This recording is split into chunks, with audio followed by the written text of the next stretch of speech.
Las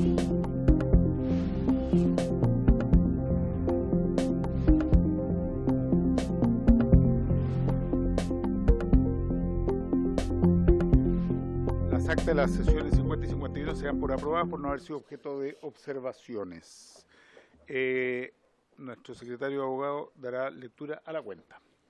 Señor presidente, se da cuenta de un documento que es una nota de la bancada de la Unión Demócrata Independiente, mediante la cual comunican que el diputado señor Eduardo Cornejo reemplazará al diputado señor Bobadilla en la sesión de hoy. Esa es toda la cuenta, señor presidente. Gracias, señor secretario. Sobre la cuenta, no hay observaciones sobre la cuenta. Ofrecemos la palabra en varios. Diputado Cuello. Gracias, presidente.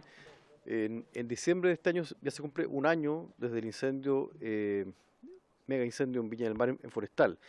Y lamentablemente hay muchos vecinos y vecinas que fueron afectados, damnificados por este incendio, que aún no cuentan con una información clara respecto del proceso de reconstrucción de las viviendas. En total son 242 familias las que deberían recibir distintas soluciones de distinto tipo, todas ellas a cargo del sistema integrado de subsidios, el subsidio de mejoramiento de vivienda y el Fondo Solidario de Elección de Vivienda. Entonces, el resto de los vecinos está con retraso y tienen temor, la inquietud justificada de que, transcurrido todo este tiempo, bueno, no hay una certeza respecto de la reconstrucción, puesto que aún esta no comienza.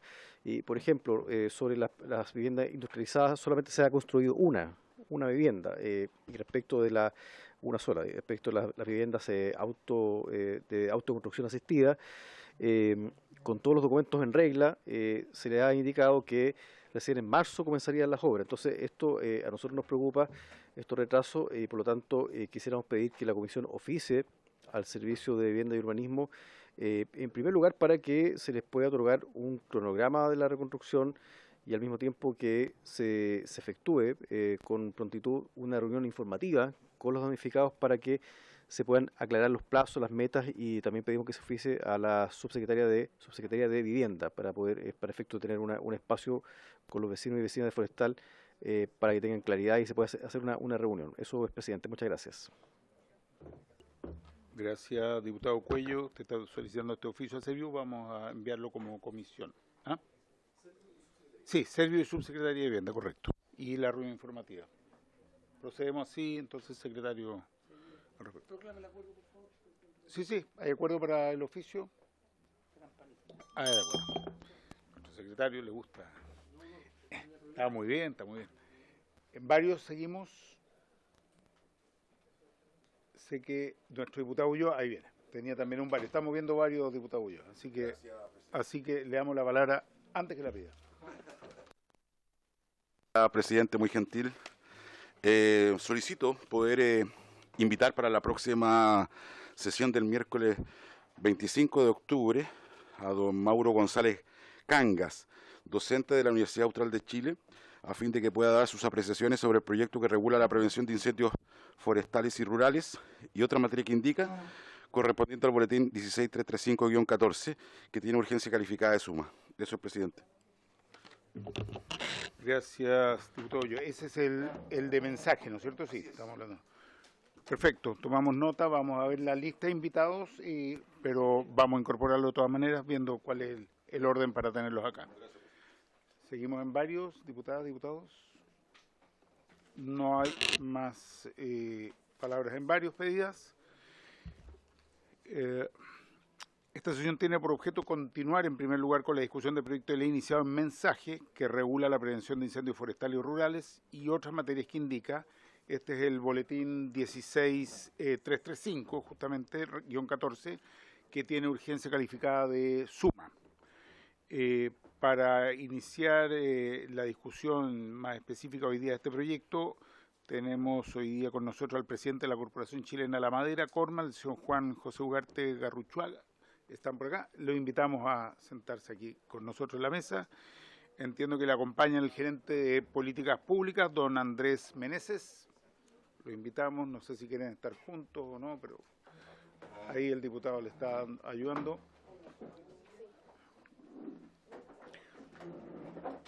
Bienvenido, don Andrés. Y entiendo que está la gerente de comunicaciones también. Sí, doña Fernanda Landea. Bienvenida también, doña Fernanda. Aquí nos acomodamos todas y todos, así que son ustedes muy bienvenidos. Por supuesto, sigue con nosotros, tal como en la sesión anterior, el director ejecutivo de la Corporación Nacional Forestal, CONAF, don Cristian Little, que le agradecemos mucho que nos esté acompañando. Entiendo que está junto al fiscal, ¿sí? Don Fabián luego, ¿qué tal? ¿Cómo está? Mucho gusto. Después ya lo vamos a invitar también a pasar. Y la asesora legislativa, doña Catalina Núñez.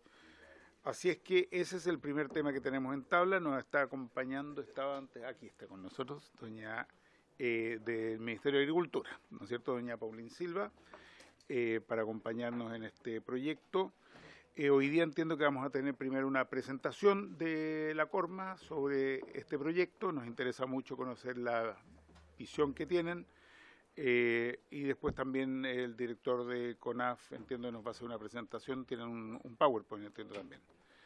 Así es que, y les recuerdo que esta sesión tiene dos partes. La primera es para esto que estamos conversando ahora, para este proyecto, y en la segunda parte vamos a continuar con el proyecto relacionado que hemos llamado socavones, los proyectos de socavones. Por lo tanto, proyectos Astudillo. Pero que no son socavones, tenemos que aprendernos la palabra, porque se me olvidó también y fui a la tele y no sabía. Ah, no, pero había otra más Cárcava, por favor, que alguien la note grande, porque Cárcavas. A nuestros invitados de Corma, ¿cuánto tiempo más o menos calculan que van a necesitar? Tienen los 15 minutos que han solicitado. Perfecto. No, lo que pasa es que necesitamos para poder continuar con el proyecto. Así que lo escuchamos atentamente. Además, siempre hay preguntas, después de intercambio.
Ahí sí. Muy bien. Muchas gracias, presidente, y por su intermedio a las diputadas y diputados de esta comisión. Y lamentablemente iniciamos con una imagen en vivo en Santa Bárbara, región del Biobío, donde se está combatiendo un incendio de 2.250 hectáreas de extensión, 136 brigadistas, tanto de CONAF como CORMA, hombro a hombro, combatiendo el incendio, 7 aeronaves, 9 equipos pesados, en que se están dando condiciones extremas como las que se anticipaban, que vamos a tener, ustedes recordarán el 30-30-30, cuando hay 30 kilómetros por hora de viento, 30 grados de temperatura y humedad bajo el 30%, 30-30-30, son condiciones extremas de incendio. Lo que se pronostican para este año, y se está dando en esta imagen terrible que estamos viendo, son vientos de 80 kilómetros por hora, ahí, en Santa Bárbara. Temperaturas que se van a proyectar en el verano hasta los 40 grados en la zona de Chillán y alrededores, y después de una primavera lluviosa, mucho pasto seco, con humedades bajo el 10%. Y por lo tanto no vamos a tener 30-30-30, vamos a tener 70-40-10, que son velocidades de propagación que, de acuerdo a informes internacionales que se han hecho desde Australia y desde Estados Unidos, significa 5 veces el daño proyectado por un mismo incendio y 3 veces la velocidad de avance que amenaza directamente la vida de las personas y el retiro de animales. Por lo tanto, las condiciones en las cuales estamos enfrentando esta buena noticia de que el Ejecutivo ingrese un proyecto de ley sobre incendios, y agradecemos la premura de la Comisión de colocarlo en tabla porque realmente es un tema de suma urgencia. Colocándolo solo levemente, digamos, en perspectiva, el 2017 tuvimos la tormenta de fuego, la destrucción de un poblado, muchas vidas humanas perdidas, y el país entero se detuvo. Se citó una comisión con la presidenta Bachelet en que definió las nuevas condiciones de borde para enfrentar los incendios en Chile. Se generaron una serie de acciones que nos llevó a tener durante 5 años consecutivos, ese año se quemaron casi 550.000 hectáreas, a tener un promedio, triste promedio de 60.000 hectáreas por año, de 550.000 a 60.000. Pero volvimos a repetir la temporada 22-23 con incendios que arrasaron 460.000 hectáreas. Las condiciones, como las recién descritas, del cambio climático, de las temperaturas, anticipan un tema de propagación de incendios absolutamente inmanejable por los recursos humanos, técnicos. Solo este verano, presidente, en Canadá se quemaron 15,5 millones de hectáreas y todo el bosque de Chile son 17 de hectáreas del bosque de Chile, tanto nativo, 85%, 14,6 millones de hectáreas de bosque nativo, 2,4 millones de hectáreas de plantaciones, 17 en total. 24% de la superficie del país. En Canadá se quemó todo eso en un verano. Y en Hawái, una isla, fallecieron casi 100 personas producto de los incendios. Acabamos de tener un incendio terrible en Córdoba, se vieron las imágenes, aquí al otro lado de la cordillera, también provocado por el mismo fenómeno, y por lo tanto el de poder atender con urgencia la gestión de los incendios forestales es algo de primerísima prioridad. Y en eso, el de avanzar sobre el proyecto de ley, creemos de que es un proyecto muy bien inspirado, pero entregaremos los argumentos técnicos claramente insuficientes. Yo creo que se ha levantado una gran y legítima expectativa ciudadana de que, estando en discusión en esta comisión un proyecto de ley de incendios forestales y rurales. Sí. Tenemos un reemplazo del diputado Juan Carlos Beltrán, que va a ser reemplazado por el diputado Hugo Rey, nos está pidiendo la Secretaría la unanimidad. ¿Estamos de acuerdo? De acuerdo. Sí. Gracias. Sí, continúo. Es que estaba entregando como el titular, presidente, de que existiendo una gran preocupación ciudadana con respecto al tema de la gestión de los incendios, las amenazas que vienen hacia el futuro, se han cifrado muy nobles ambiciones en esta comisión de que el texto que emane de esta comisión efectivamente se haga cargo de los incendios forestales y rurales en todos los aspectos que puedan significar una contención. Y en eso creemos que este proyecto es un proyecto muy bien inspirado, pero absolutamente insuficiente para responder a esa expectativa, y entregaremos los argumentos técnicos que podían complementar, digamos, toda esa afirmación. Aquí está el promedio de incendios en los últimos 5 años, son esas líneas, las magentas, las verdes, digamos, ¿cierto? Después del 17, cuando se hizo una gestión integrada con las empresas forestales, prevención, anticipación, red de prevención comunitaria, 22-23, con las nuevas condiciones, el salto en el rojo de arriba, volvimos a tener 460.000 hectáreas, y si no actuamos de manera diferente, presidente, Chile se nos quema. Esa es la cruda y dura realidad. La siguiente. Adelante. Y esas 460.000 hectáreas se dieron en un contexto en el cual se hicieron este despliegue de capacidades con comando unificado entre CONAF y CORMA, un trabajo integrado público-privado, realmente modelo de construcción de confianza, de elaboración de diagnósticos, de actuación en conjunta en temporada crítica. Se paralizaron faenas forestales y agrícolas para disminuir el riesgo. Se desplegaron todas las capacidades que tienen los trabajadores y colaboradores para poder hacer copamiento territorial, para anticipar la ocurrencia, hacer una advertencia temprana. Se hicieron entonces estos patrullajes masivos, pero aún así llegamos a estas cifras realmente dramáticas. La siguiente. Y esto entonces se demuestra gráficamente, digamos, en esta imagen en la cual, presidente, la línea amarilla son los incendios nuevos de cada día, y en las naranjas son los acumulados. Y el país, digamos, con las capacidades que tiene, estamos hablando de una flota de 140 aeronaves, de su mando público y privado de 6.000 brigadistas, de capacidades territoriales, tiene un techo por la capacidad de las helipistas, de las capacidades humanas, de preparación, de tener un margen de poder combatir 200 incendios en simultáneo, y hay una cifra extrema. Todas esas líneas que están sobre la línea roja horizontal son incendios que no tenían capacidad efectiva de combate. 44 días de combate continuo, o sea, el recurso humano, trabajando día y noche en estas condiciones extremas, significaban, digamos, una condición de agotamiento que hizo inmanejable la situación durante esos días críticos. Ustedes recordarán 2-3 de febrero, cuando se produjo el mega incendio de Santa Juana, Nacimiento, Coronel, la siguiente. Y una acción, digamos, que tomó el Ejecutivo en ese momento fue decretar estado de excepción por catástrofe, lo que significó un despliegue en el territorio, el de poder con ese despliegue disminuir la negligencia, importante, veremos algunas de las imágenes sobre lo que significa negligencia. Y, presidente, en 24 horas los incendios disminuyeron de 97 a 40. El 2017 pasó exactamente lo mismo. La disminución de la ocurrencia cuando hay un despliegue climático preventivo, porque los incendios no son como los terremotos que suceden. Los incendios es algo que uno puede anticipar.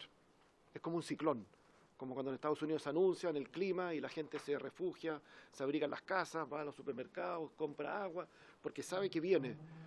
Nosotros podemos anticipar con 10 días, junto con la CONAF y la Dirección Meteorológica en Senapred, confirmarlo en 4, ratificarlo en 2, que estas condiciones de 40 grados de temperatura, bajo 10% de humedad, 70 kilómetros por hora de viento, se van a dar. Y por lo tanto hacen de que cualquier ignición sea inmanejable en términos de su extensión. La siguiente. El tema es que al momento de decretar el estado de excepción, ya el 88% del daño estaba ocasionado. 26 personas fallecidas, 460.000 hectáreas de territorio rural, más de 4.000 pymes, pequeños propietarios agrícolas y forestales, con todo su patrimonio destruido, hecho cenizas, literalmente en una noche. Y en eso entonces las capacidades que ha anunciado la ministra del Interior de tener, y se ha hablado en Senapred, de tener un despliegue climático preventivo son esenciales para enfrentar esta temporada, un despliegue climático preventivo que se pueda gatillar, digamos, ¿cierto?, con botón rojo de la CONAF al momento que estén enunciadas estas condiciones, detención de faena, no venta de combustible en bidones y un despliegue territorial de tanto los servicios públicos como de todas las capacidades privadas distribuidas en los territorios. Adelante. El tema de la intencionalidad y negligencia, tenemos evidencia ya más que suficiente para poder afirmar de que si no el 98, el 99% de los incendios en Chile son de origen humano. No podemos acostumbrarnos, presidente, a tener 7.000 incendios al año. Todos ellos, o por negligencia o por intencionalidad. Los incendios en Canadá son producto de tormentas relámpagos, son naturales. Erupciones volcánicas en Hawái. En Chile son ocasionados por el hombre. 7.000 incendios. Y ahí está la estadística nacional, digamos, ¿cierto?, de CONAF, 37% de incendios intencionales, 16% de causa desconocida y el otro 50% por negligencia, la siguiente. Y negligencia e intencionalidad, digamos, ¿cierto? Consideramos, presidente, de que provocar un incendio negligente en una región en estado de catástrofe, en estas condiciones, debería tener la misma sanción que conducir en estado de ebriedad. Conducir en estado de ebriedad es una condición de riesgo hacia terceros, hacia la persona, pero que todos consideramos que efectivamente es un delito gravísimo. Y actuar de manera negligente en una condición extrema, en una región en estado de catástrofe, que provoca incendios, muerte de personas, muerte de animales, pérdida de recursos naturales, no ir a tener, digamos, sanciones ejemplificadoras también para poder inhibir ese tipo de conducta. La siguiente. En la región de la macrosur, entre O'Higgins y los lagos, se concentran el 87% de los incendios y el 92% del daño. Por lo tanto, son datos no menores el de hacer un zoom in en la región. y en la cual, de acuerdo a la estadística de CONAF, y CONAF investigó, y se referirá al director ejecutivo, digamos, ¿cierto?, más de 2.000 incendios, superando todo el récord de investigación de incendios. Conclusión, no hay incendio natural en Chile, en esos 2.000, todos de origen de causa natural, y el 60%, sobre el 60% en la zona macro sur, el origen, la causa probable es intencionalidad. Se han presentado sobre 700 y tantas querellas, una persona detenida en libertad, digamos, ¿cierto?, con prohibición de acercarse al predio. Esa es toda la sanción que se ha obtenido por intencionalidad, digamos, en el delito de los incendios. Adelante. Causa de incendios negligentes, tendidos eléctricos gravísimos, digamos, como se ha hecho, y la fiscal Cartagena del Biobío ha dado cuenta, digamos, ¿cierto?, de aquello, en el entorno de los paneles de micro, los hornos carboneros, las quemas. Claro, y que digamos, mala mantención de las fajas. Estuvimos con la Superintendencia de Electricidad y Combustible para que nuestra red de prevención multipliquen los ojos, tomen fotografías, anticipen, digamos, ¿cierto?, al hecho de un incendio que pueda ser, digamos, por una negligencia eléctrica. Quemas agrícolas, quemas también de rastrojos forestales, microbasurales, que están, digamos, ¿cierto?, expandidos en el territorio y que son, digamos, puntos de origen de los incendios. Adelante. Parte de las acciones más importantes que se han hecho desde el 2017 son las redes de prevención comunitaria. Hoy día hay 446 comités que reúnen a más de 5.000 pobladores. Estamos hablando de la presidenta de la Junta de Vecinos, la profesora de la Escuela Rural, los clubes deportivos, los jóvenes, que se organizan durante todo el año con acciones preventivas, levantar ocasiones de riesgo, retirar vegetación, limpiar microbasurales, anticiparnos a las ocasiones de riesgo, y la estadística es muy certera. Las comunas que tienen red de prevención comunitaria bajan la ocurrencia de incendios de manera directa. La siguiente. Los anillos de protección y la faja de protección, digamos, a la cual se refiere el texto de la ley, elementos fundamentales, interfaz, discontinuidad de combustible, protección de centros poblados. Estamos hablando de un suelo mineral, se habla entonces suelo que hace aflorar la roca, suelo no combustible, por lo tanto, con un ancho dependiendo de la ubicación, el desplazamiento, los vientos, la topografía, una serie de condiciones técnicas para definir, digamos, ¿cierto?, los anchos para brindar una protección segura, digamos, a esos entornos. Digamos, desde el sector de las empresas que represento, CONMA, que somos 160 asociados, nosotros hacemos y mantenemos 21.000 kilómetros de fajas con corta combustible. 4 veces de Magallanes a Arica. Y eso es posible bajo el alero de empresas que tienen una capacidad económica productiva para poder realizarlos y mantenerlos. Es un dato muy importante para la ley. Esto no es que se haga una vez y uno se olvida. Al próximo año ya están cubiertos de vegetación, sino se hace nuevamente la labor, digamos, de despeje y retiro de vegetación. La siguiente.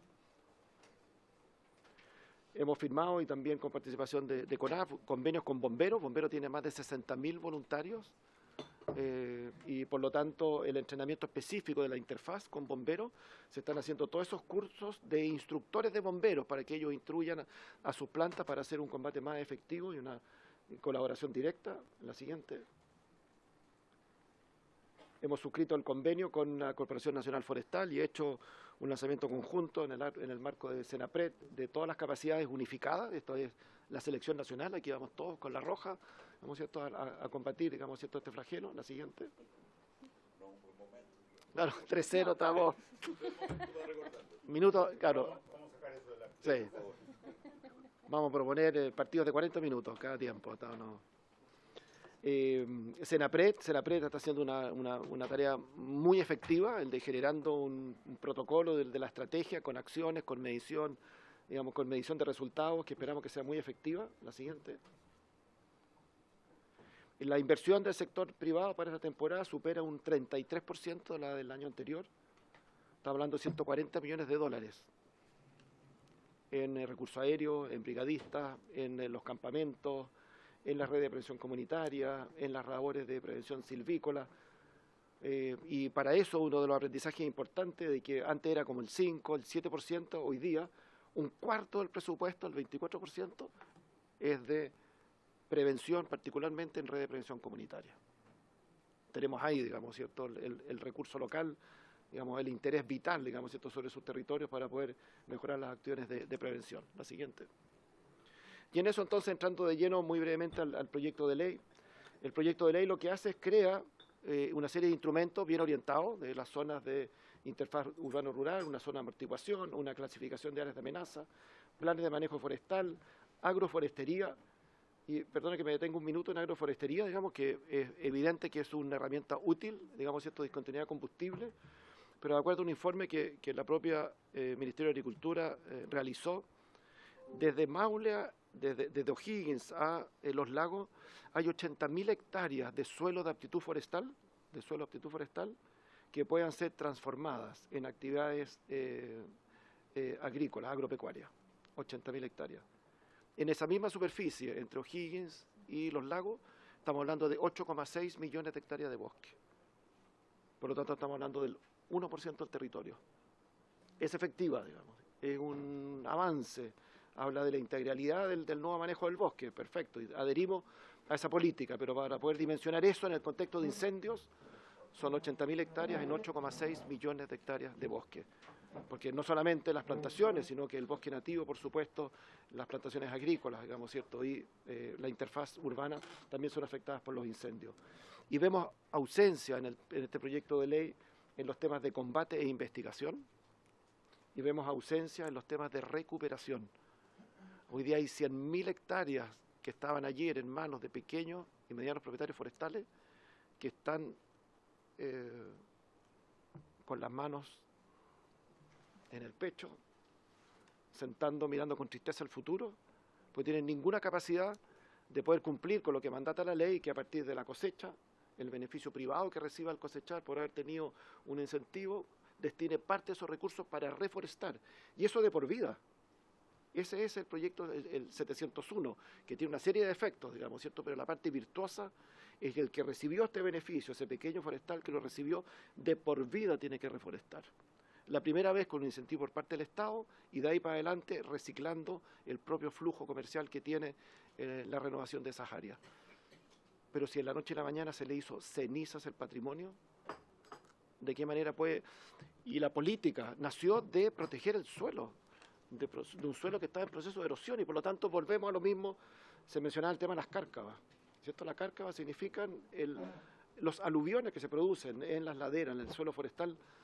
Presidente, antes los ríos en Chile eran navegables, el Biobío, el Maule, se bajaban los granos desde el valle hacia la costa. Hoy día esos ríos tienen medio kilómetro de ancho y 50 centímetros de profundidad. ¿Por qué? Era todo el suelo vegetal de las laderas, producto de la deforestación que se produjo durante el siglo XIX, que terminó en el lecho de los ríos. Y por lo tanto volveríamos a tener el drama de hace 150 años de suelos en proceso de erosión si no le volvemos a dar cobertura vegetacional. Adelante. Por lo tanto, creemos que el proyecto, digamos, ¿cierto?, aborda solo temas de eliminación de material de combustible, no actúa sobre los temas de negligencia, intencionalidad, ocurrencia, investigación y menos en temas de recuperación. Es muy importante que los planes reguladores cuenten con las capacidades para integrar la capacidad forestal, digamos, y de combate de incendios a la formulación de los planes reguladores. El presupuesto de este proyecto de ley integra solo por un año a 15 técnicos de CONAF, absolutamente insuficiente para hacerse cargo de los planes reguladores de las comunas forestales de Chile. Absolutamente insuficiente. Existe la demanda de las comunas rurales de poder hacerse cargo y anticiparse, pero con un funcionario por región, uno, para hacerse cargo de la gestión de estos planes de manejo. Adelante. Bosque nativo, como ustedes ya deben conocer, digamos, el principal motivo del avance de los incendios es la continuidad de combustible. Entonces, entre un suelo, un bosque manejado, que está podado, raleado, despejado la capa, a un bosque nativo, hermoso, frondoso, con un sotobosque abundante, lleno de vegetación, la capacidad de tener un incendio en un bosque nativo es terrible. Solo 2 veces en los últimos 40 años, presidente, se ha quemado más plantación que bosque nativo. Solo 2 veces en el registro histórico de la CONAF, el 2017 y el 2023, con estos niveles de intencionalidad. Los otros 38 años se ha quemado más bosque nativo que plantaciones, porque la capacidad de propagación del bosque nativo, un bosque enmarañado, hermoso, no tiene esa capacidad de generar los cortacombustibles. Planes de manejo preventivo. Este es un proyecto de ley forestal y rural. Nos preguntamos nosotros quién se va a hacer cargo de la prevención rural. ¿Quién va a hacer la prevención de las quemas de los rastrojos de las plantaciones agrícolas? quienes van a manejar el concepto de lo rural, digamos, si nos abocamos solo a la forestal, estamos dejando una parte importante, digamos, ¿cierto?, en manos de quién. Y clasificación de áreas de amenaza. Entonces creemos de que, de nuevo, aquí las capacidades, reunir las capacidades técnicas, la experiencia, ojalá, digamos, cierta experiencia internacional, para identificar las áreas de amenaza y actuar de manera asertiva. No podemos hacernos cargo integralmente de 8,9 millones de hectáreas si no lo hacemos con un nivel de profesionalismo extremo y de la mano de las municipalidades y los gobiernos regionales, que son los que saben y conocen el territorio. Adelante. Pequeños y medianos propietarios. Aquí realmente esto es una situación que esta comisión debiera discurrir, digamos, para poder encontrarle solución. El de crear un cortafuego, hacer una interfaz sin fines productivos, obviamente, sino que proteger a la población y la naturaleza, significa incurrir en un gasto y que es recurrente de todos los años. Y por lo tanto, una gran empresa forestal, una empresa mediana forestal, la tiene incorporado en su estructura de costos. No pueden hacerlo los pymes. Si ustedes van donde la alcaldesa Santa Juana y le preguntan dónde fue la zona de interfaz de mayor ocurrencia de su incendio, donde están los pequeños propietarios forestales, que no tenían recursos para despejar el borde del camino. Entonces el proyecto de ley trae una asesoría técnica de CONAF hacia esos pequeños, pero no solamente falta la asesoría técnica, hace falta los recursos. ¿Cómo los pequeños propietarios van a ejecutar y mantener las zonas de interfaz y la discontinuidad de combustible? Entonces, si el texto, digamos, tiene falencia en términos de su integralidad, la estructura de presupuesto que trae consigo es totalmente insuficiente para hacerse cargo de la magnitud del desafío que estamos hablando.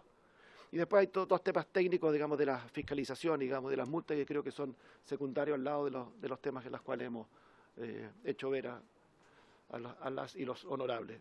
Muchas gracias, presidente.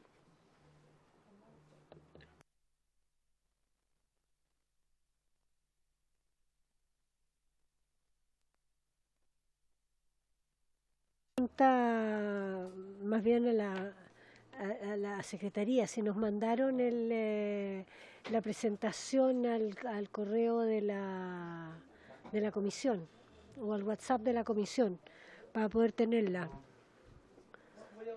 ¿Ah?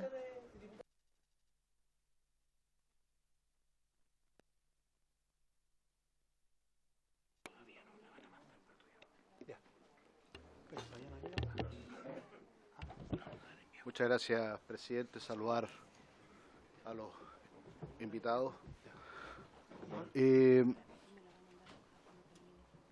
Esto está considerado desde el punto de vista de O'Higgins al sur, que es donde opera Corma, porque en el norte como que no tiene mucha relevancia este tema.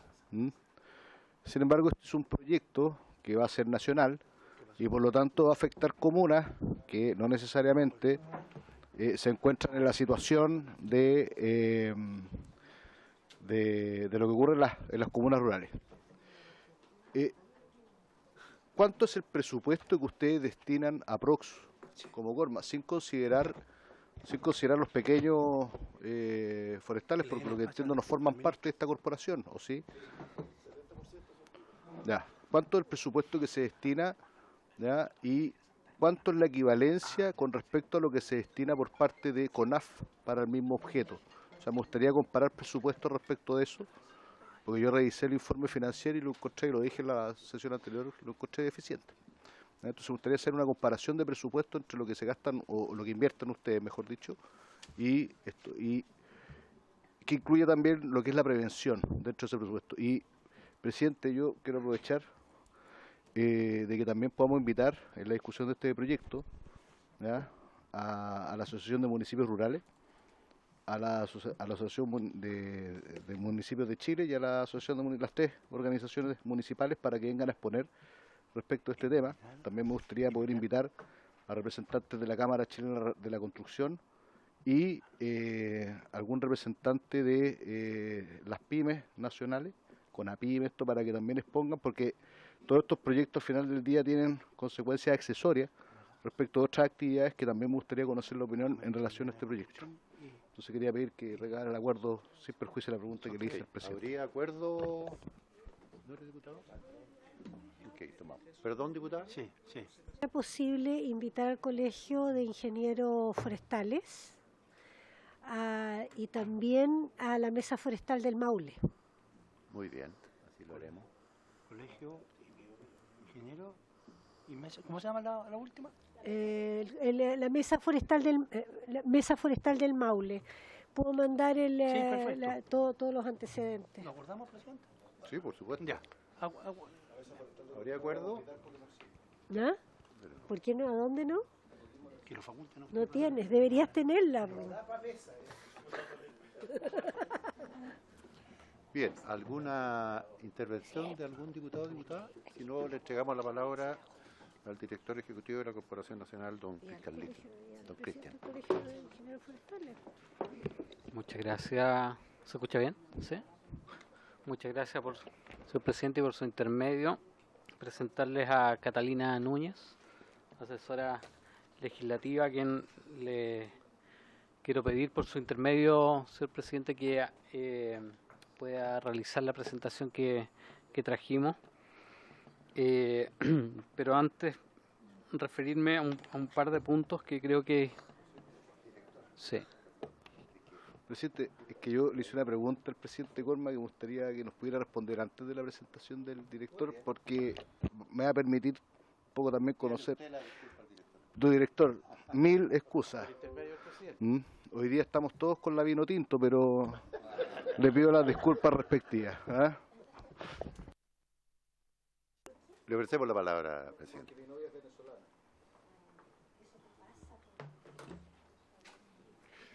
Muchas gracias, presidente, y por su intermedio. Claro, el alcance geográfico de la ley y de la iniciativa de prevención y combate de incendios forestales y rurales, digamos, ¿cierto?, el alcance es nacional. Y hay situaciones bien complejas que se han dado también en la zona norte, digamos, ¿cierto?, con la escasa vegetación que tiene, y más aún, digamos, producto de aquello, y seguramente el director ejecutivo CONAF podrá referirse en detalle a ello. La inversión del sector privado, que fundamentalmente está, como usted bien describía, entre O'Higgins y Los Ríos, es de 127.000 millones de pesos, equivalente a 140 millones de dólares, 127.000 millones de pesos, de los cuales el 24% de los recursos están destinados a prevención, y teniendo como herramienta fundamental el manejo preventivo del bosque y las redes de prevención comunitaria, digamos, ¿cierto?, esa inversión. Diputado. Esos 30 millones de dólares que 140. Sí, no, pero el 30%, el 24% Sí. se destina a prevención, son como 30 millones de dólares, 40 millones.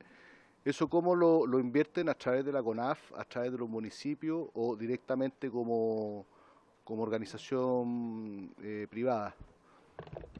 Directamente como organización privada, digamos, tanto en la creación de las interfaces, de los cortafuegos, discontinuidad de combustible y manejo preventivo del bosque, como apoyando profesionalmente la gestión de las redes de prevención comunitaria, entregándole instrumentos, orientaciones, protocolos, pero toda esta actividad se hace, digamos, a partir del desarrollo del trabajo regional, muy de la mano con los directores regionales de CONAF. Entonces hay una distribución de los campos, de los territorios, de los complementos para realizar aquellas inversiones.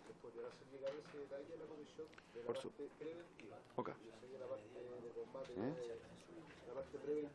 Sí.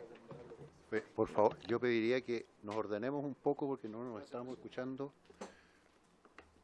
Director, ahora sí, por favor. Muchísimas gracias por su intermedio, poder entregarle otra cifra, diputado. En CONAF el presupuesto que vamos a presentar llega a 148.000 millones, de los cuales 7.000 están destinados a la prevención. ¿Ya? 7.000 de ellos. Con el dólar, no, a peso chileno. Por mi intermedio, No, pero... diputado. Claro, No desordenemos claro. la... Disculpe. No lo han dejado hablar al director.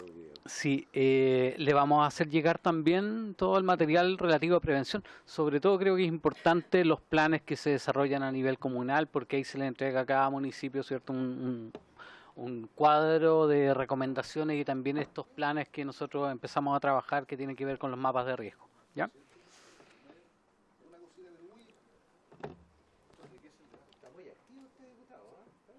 Pregunto, nosotros los del norte no conocemos los árboles, entonces tenemos que aprovechar.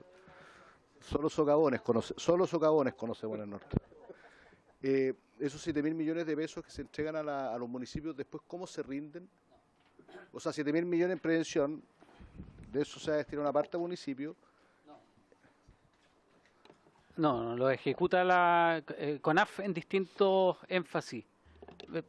Una parte es para el trabajo con los municipios, entregándoles estas recomendaciones, ¿ya? Una parte. Otra parte son para comunidades preparadas, otra parte para investigación de causa. No es que nosotros transferamos recursos a los municipios, eso no pasa, digamos. Diputado, y otro tema relevante a propósito que no tiene árboles en su comuna, el proyecto que crea el Servicio Nacional Forestal habla de ecosistemas xerofíticos. En ese sentido, también se incorpora como parte del quehacer y por eso la ley se llama de incendios forestales y rurales.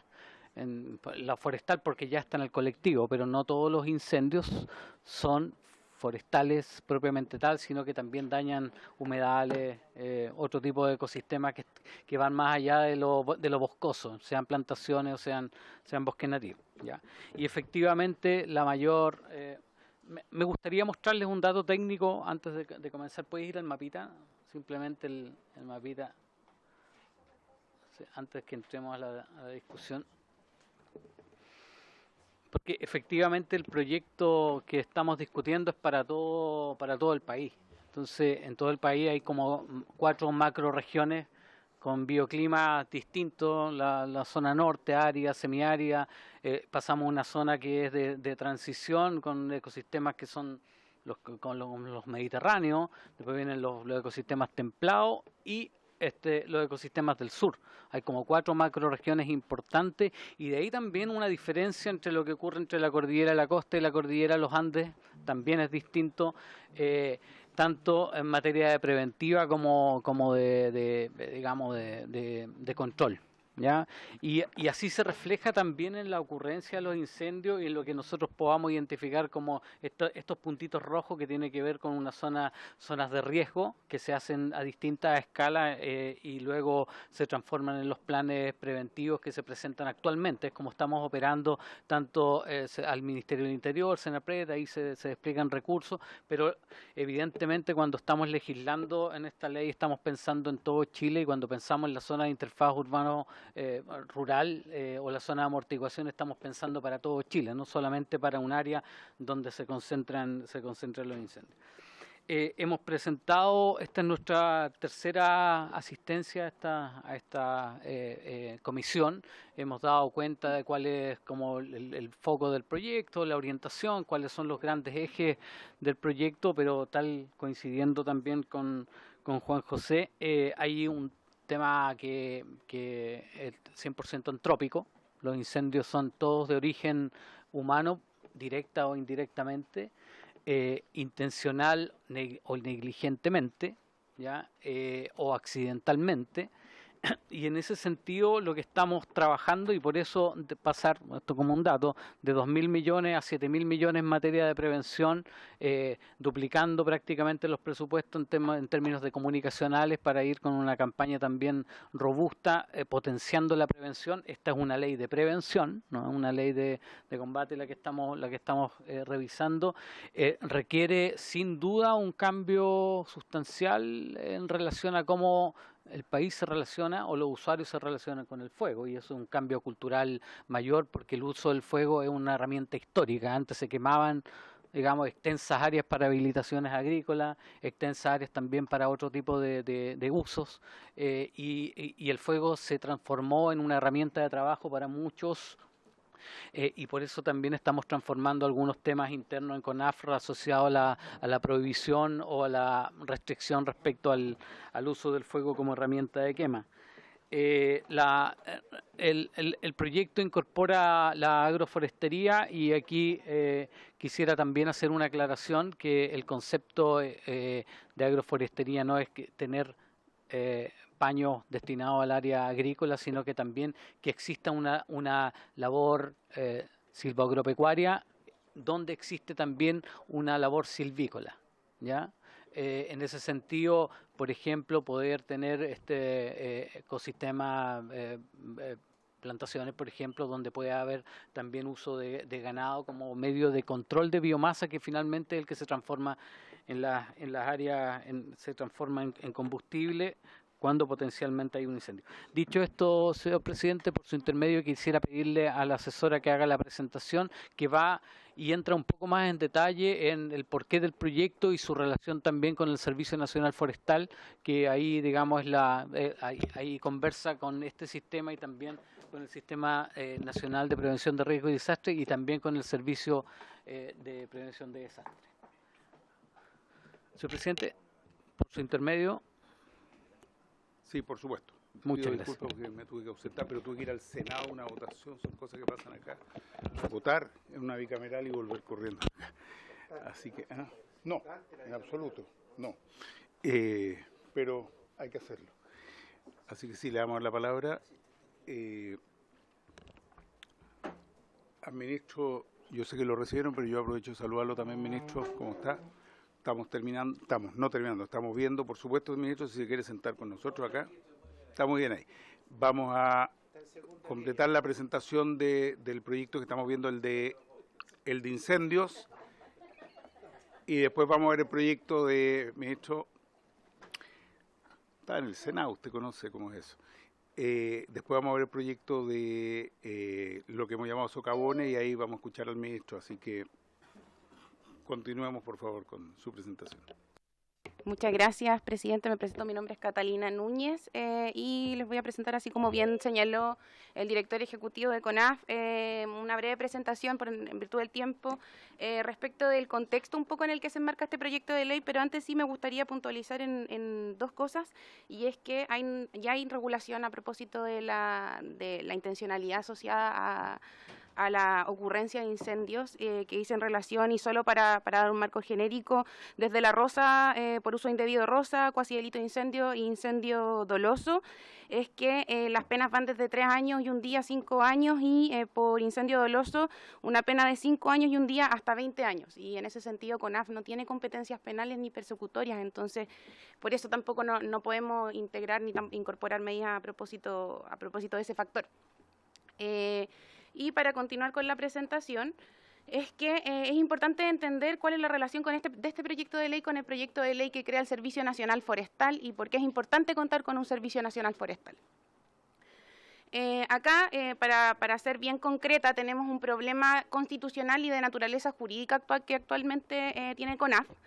La corporación es una corporación de derecho privado, y eso significa que hay limitantes en cuanto a sus funciones y competencias.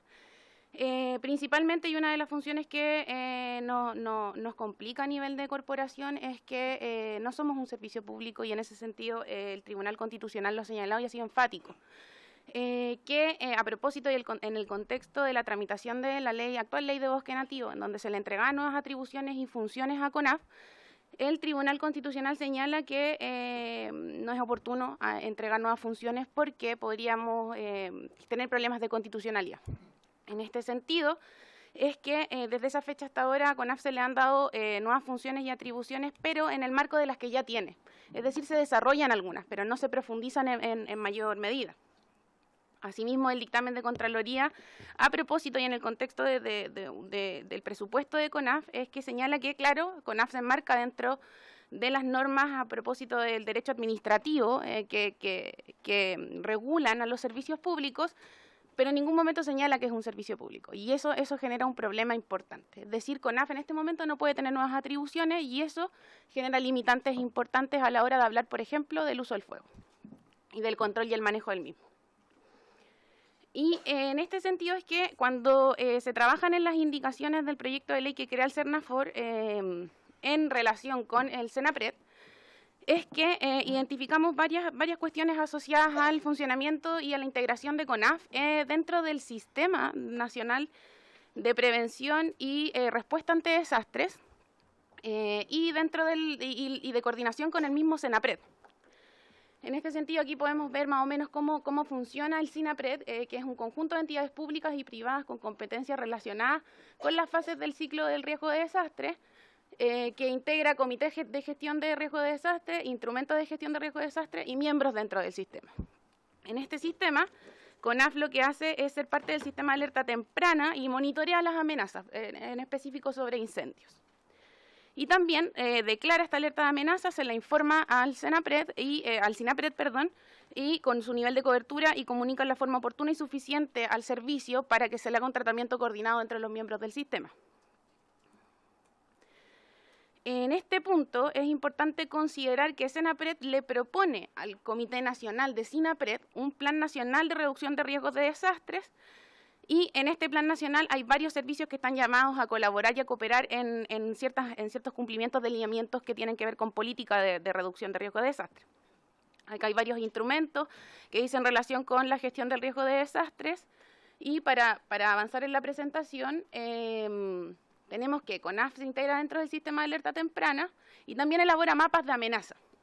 Estos mapas de amenaza son bastante importantes en términos de determinar en qué sectores y en qué zonas podemos identificar esta amenaza y cómo podemos actuar y coordinarnos como institucionalidad pública.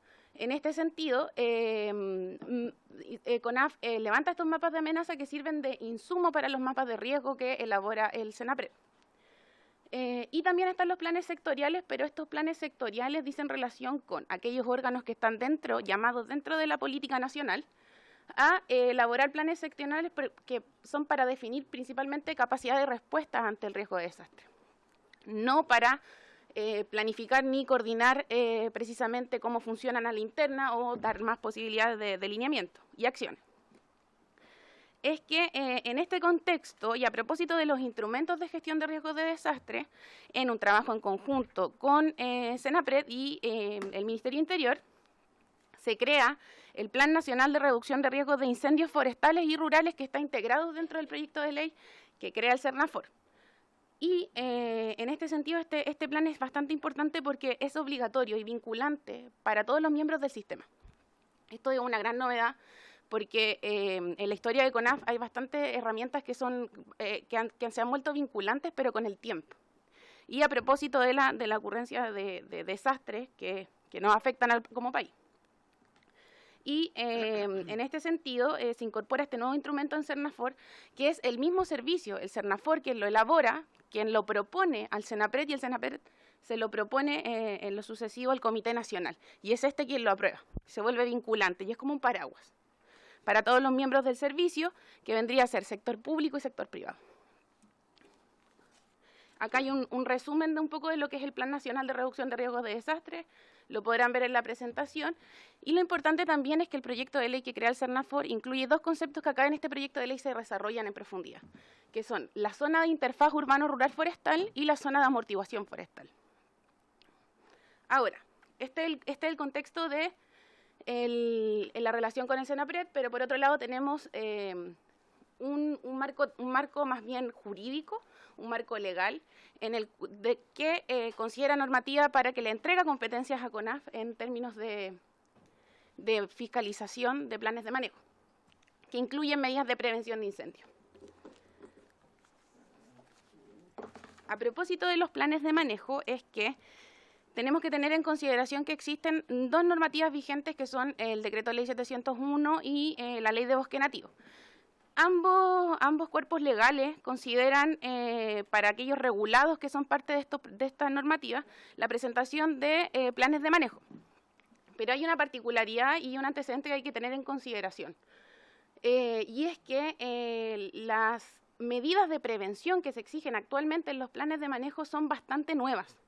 En este sentido, ha ocurrido, a propósito también de la naturaleza jurídica de CONAF, que han habido pocas competencias para hacer vinculantes estos instrumentos y estas medidas.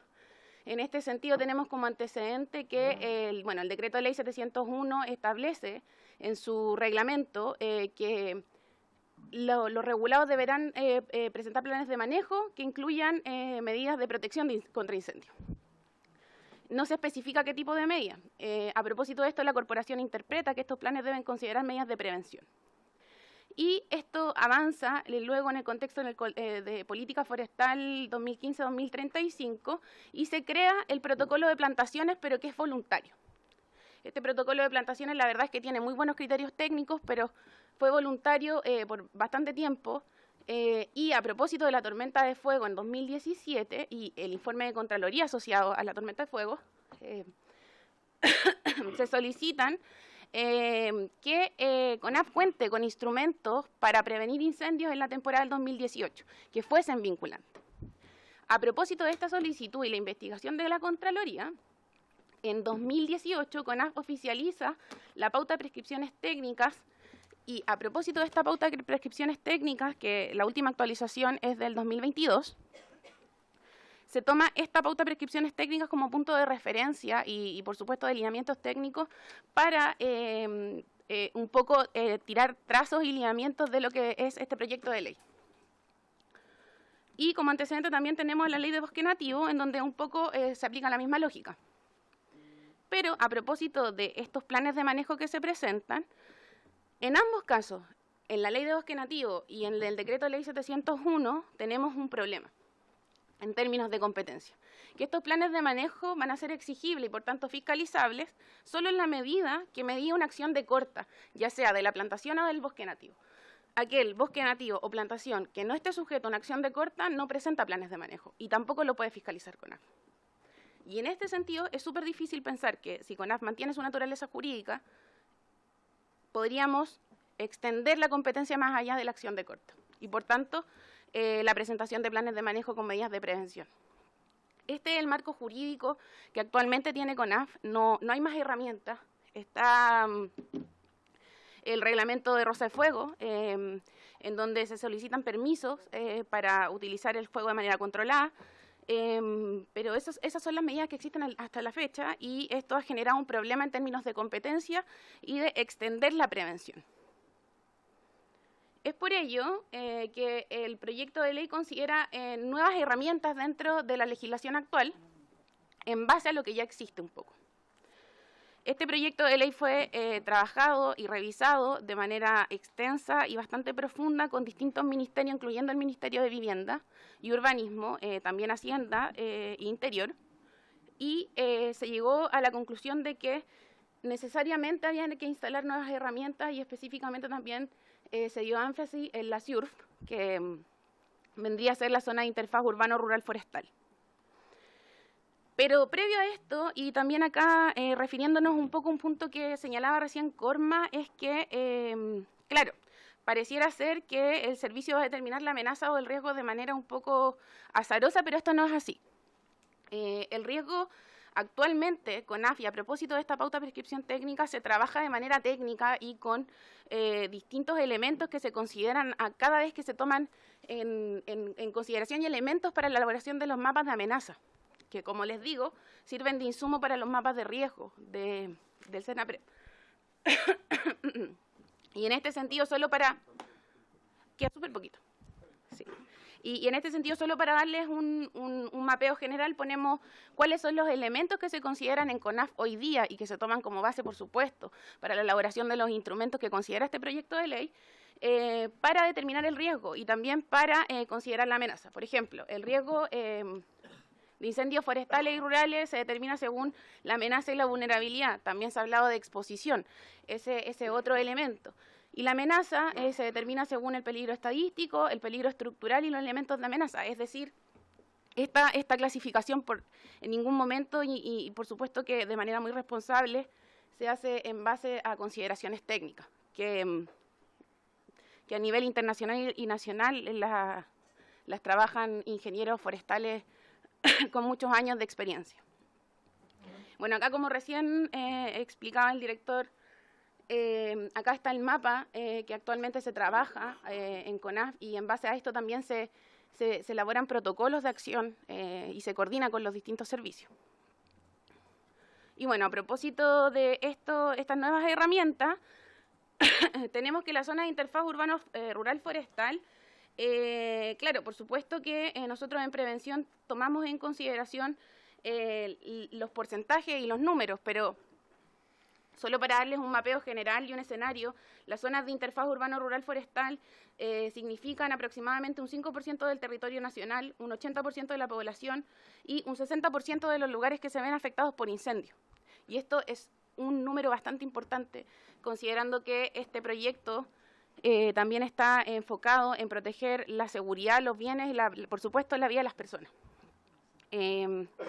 Y en este sentido, como ya lo habíamos hablado en las sesiones pasadas, la zona de interfaz urbano-rural forestal tiene una particularidad, y es que se incorporan los planes reguladores, pero también tenemos otra particularidad, y es que sabemos que estos instrumentos son de difícil avance, y en ese sentido es que se crea la zona de amortiguación.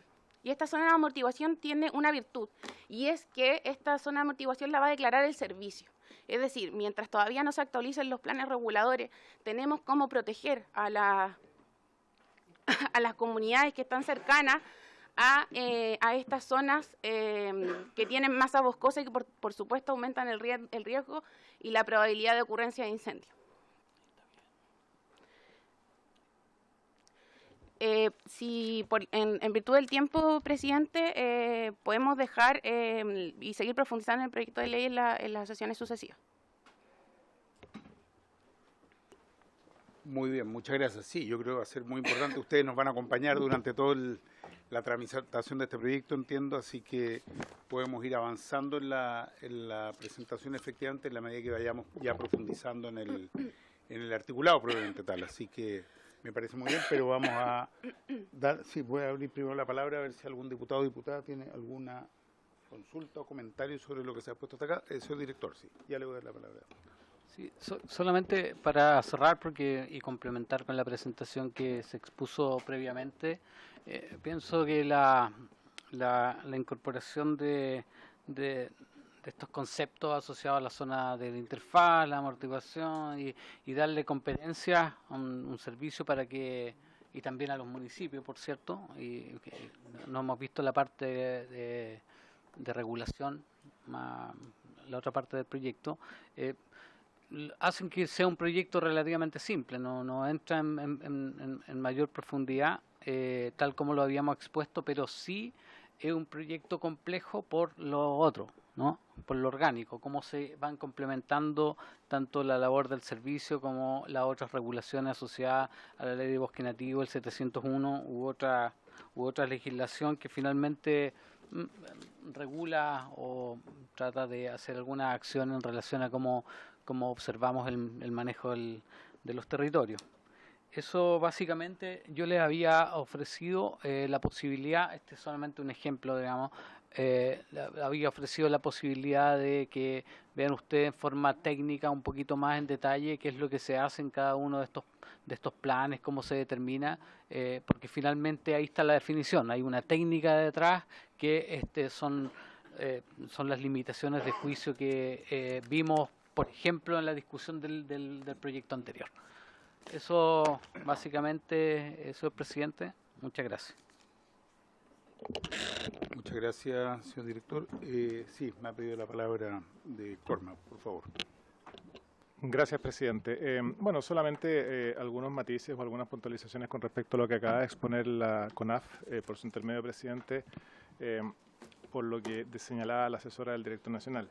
Primero que todo quisiéramos despejar algunas dudas o algunos argumentos que se repiten de manera más o menos recurrente en cuanto a la inconstitucionalidad que sería el que se le siga otorgando facultades públicas a una corporación de derecho privado como es hoy día la CONAF. Y la verdad es que si uno lee completo el fallo del Tribunal Constitucional que mostraba la CONAF del año 2008 y no solamente el considerando número 25 de esa sentencia, concluiremos que en definitiva el Tribunal Constitucional sancionó la constitucionalidad de la ley de bosque nativo que efectivamente le entregaba nuevas facultades a la corporación. El considerando 25 lo que recoge es más bien el voto disidente de 3 ministros del tribunal de aquella época, que eran los señores Correa Sutil, Bertelsen y Bodanovic, que efectivamente ellos consideraban que no se le tenía que entregar nuevas facultades a una corporación de derecho privado. Pero reitero, ese fue el voto disidente. El tribunal en su conjunto lo que dijo en su sentencia es que era constitucional entregarle facultades públicas a una corporación de derecho privado. ¿Por qué? Porque si no se razona de esa manera, simplemente el Estado estaría en riesgo de incurrir en una falta de servicio, puesto que ustedes saben, el actual proyecto que se encuentra en trámite en el Senado es el 4º intento por crear una CONAF pública. todos los anteriores no han llegado a puerto por razones que no vamos a considerar acá. Y mientras tanto los forestadores y sobre todo las personas de las áreas periurbanas no pueden seguir esperando y por lo tanto necesitan que los órganos del Estado, sean corporaciones de derecho privado o servicios públicos descentralizados constituidos como tales, puedan contar con las funciones necesarias para que, o con las atribuciones necesarias para poder hacerse cargo de la prevención y el combate de los incendios forestales. La Contraloría también ha recogido el mismo principio y desde el año 2020 en adelante, asimilando el principio de la realidad, que en derecho administrativo hace que los órganos del Estado tengan que actuar con las facultades que requieren las necesidades de los regulados, ha venido también sosteniendo que en la práctica la CONAF es de aquellos servicios creados de manera tácita, en palabras del profesor Alejandro Vergara Blanco. Es decir, aún siendo una corporación de derecho privado, de todas maneras alguien tiene que hacer el trabajo que hoy día hace la CONAF y no vemos óbice en que nuevas leyes, como la que estamos conversando ahora, le entreguen nuevas facultades a la corporación y no hacia el servicio al cual se refiere el proyecto, que todavía no existe, puesto que, como ustedes saben, ese proyecto está todavía en trámite en el Senado. Con respecto justamente a cómo se armoniza la legislación actualmente en discusión, tanto en esta Cámara como en el Senado, nos surgen o nos asisten algunas interrogantes más o menos interesantes, como por ejemplo el procedimiento sancionatorio que propone el proyecto que estamos discutiendo, que es un procedimiento administrativo en el cual el órgano que va a instruir ese procedimiento va a ser la misma CONAF o el servicio, en palabras del proyecto. En tanto, el proyecto al cual se refería la asesora por su intermedio presidente, que se está tramitando en este momento en el Senado, sigue trabajando sobre la base de que ese procedimiento sancionatorio va a ser conocido por los jueces de policía local a partir de las denuncias que la misma CONAF haga. Entonces la pregunta es, ¿cuál de los dos procedimientos va a prevalecer? ¿El que establece esta ley de incendios o el que asume o supone el proyecto de ley que crea el Senafort? En definitiva, también nos asisten algunas dudas en cuanto a la forma de armonizar los distintos niveles de planificación, tanto comunal como de zonas urbanas, con los planes de manejo que hoy día rigen el sector forestal y las pautas de manejo silvícola que hoy día ya están establecidas para el manejo de los bosques en materia de prevención de incendios forestales. Y también nos gustaría poder consultarle por su intermedio a la corporación, presidente, cuál es el rol que ellos le asignan a la elaboración de los planes regionales de ordenamiento territorial, justamente a partir de la ley de fortalecimiento de las regiones, y que también tiene que hacer algo respecto de la forma en que se va utilizando el terreno en las distintas regiones del país.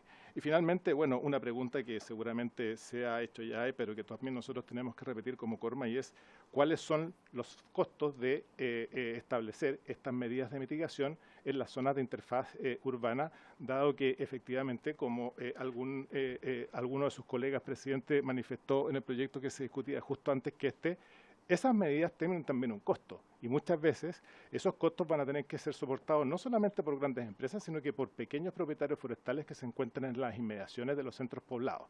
En consecuencia, nos parece interesante que efectivamente se haya ingresado esta iniciativa, pero nos parece que también podríamos avanzar un poco más en materia de prevención en relación con la seguridad, y por eso es que el presidente de la Corma, por su intermedio presidente, ha sido especialmente enfático al señalar la necesidad de contar con despliegues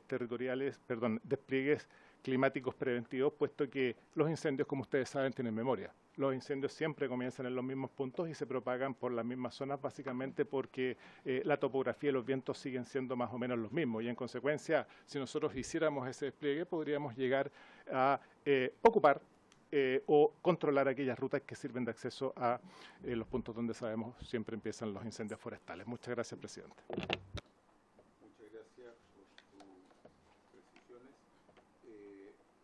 Vamos a leer la palabra al director de CONAF, pedido, y no sé si también desde el Ministerio quisieran ayudar y aclarar algunos de los puntos que se han tocado, y luego vamos a dejar hasta acá. Yo voy a hacer una propuesta de continuidad de este proyecto en relación a cómo avanzar hacia la discusión, y vamos a pasar luego a la discusión del próximo proyecto que tenemos hoy día en el tabla.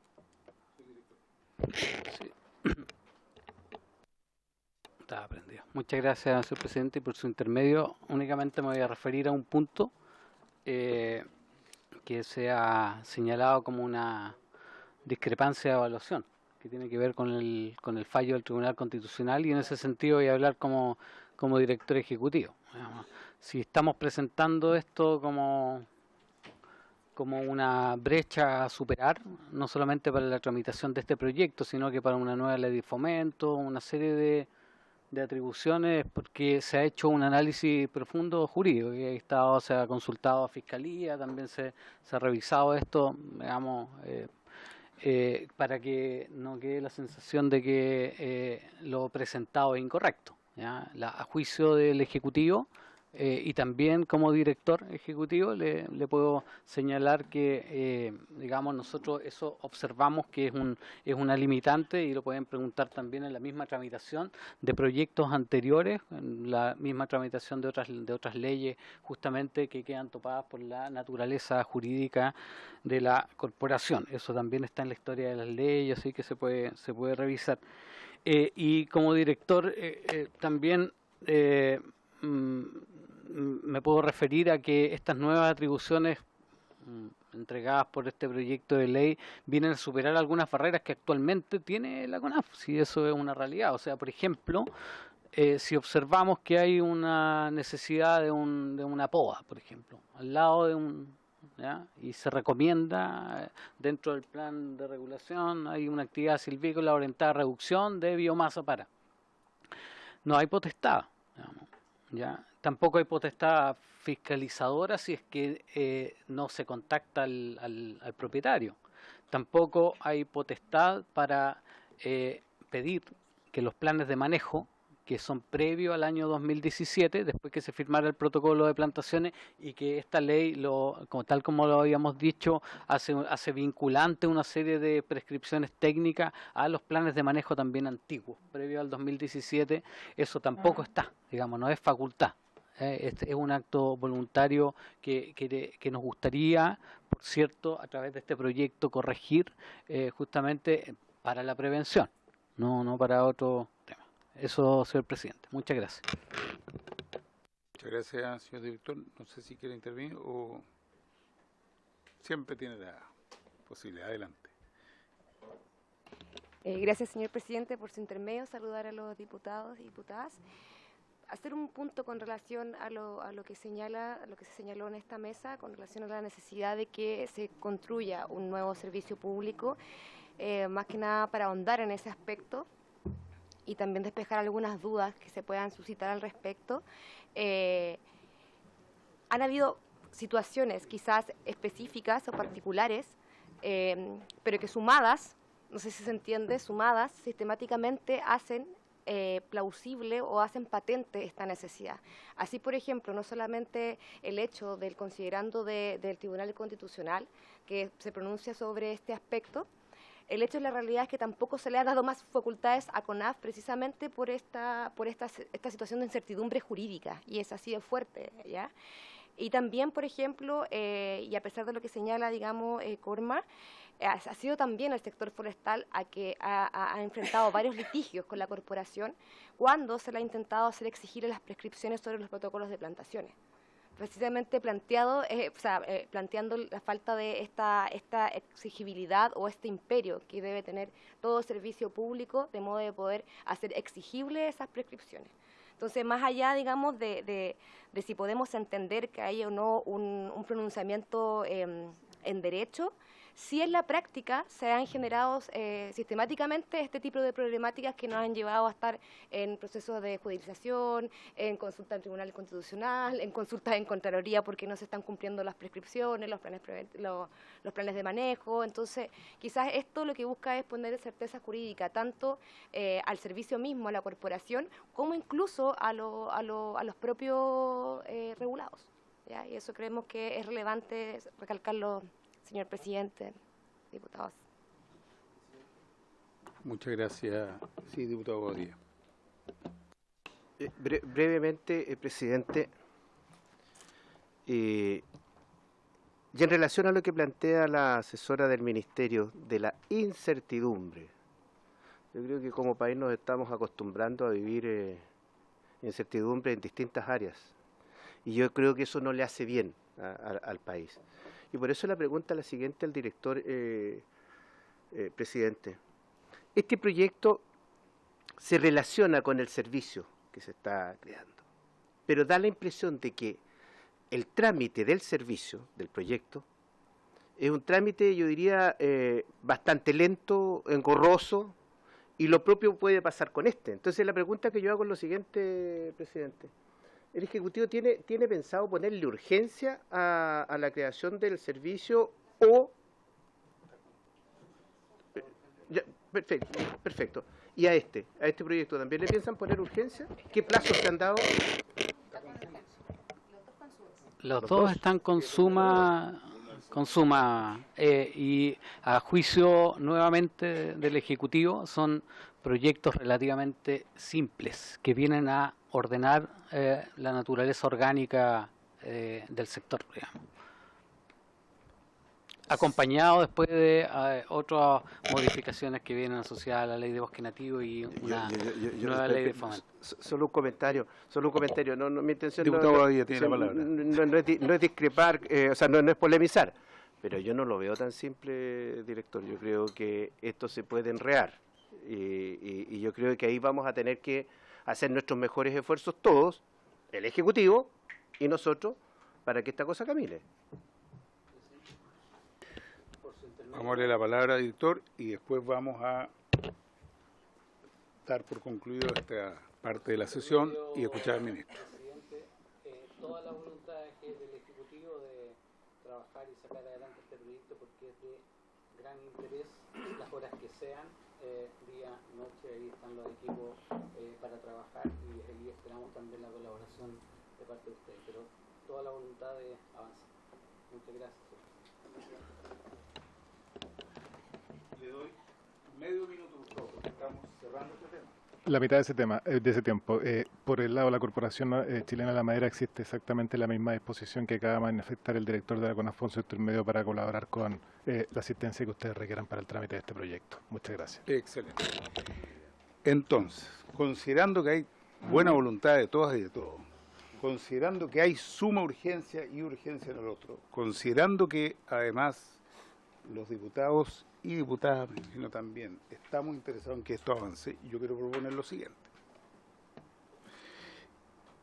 Que no demoremos demasiado esto, que trabajemos todo lo que hay que trabajar, que le pidamos ayuda a nuestros asesores para poder avanzar en conjunto. Necesitamos trabajar en conjunto con el gobierno y por supuesto con todo el aporte que nos pueden hacer tanto desde Corma como de otras instituciones. Si revisamos el calendario de noviembre, en la semana en que se va a ver el presupuesto van a suspender las comisiones acá en la Cámara. Esa es la semana del 13 al 15, se va a suspender las comisiones. Una posibilidad es que votemos en general. Eso, ¿ah? Pues sí. Pero déjenme hacer la propuesta. Pues. Para que considere la propuesta, que hicimos, solicitamos una invitación. Después de escuchar a los invitados, por eso. Como 5 o 6 organizaciones.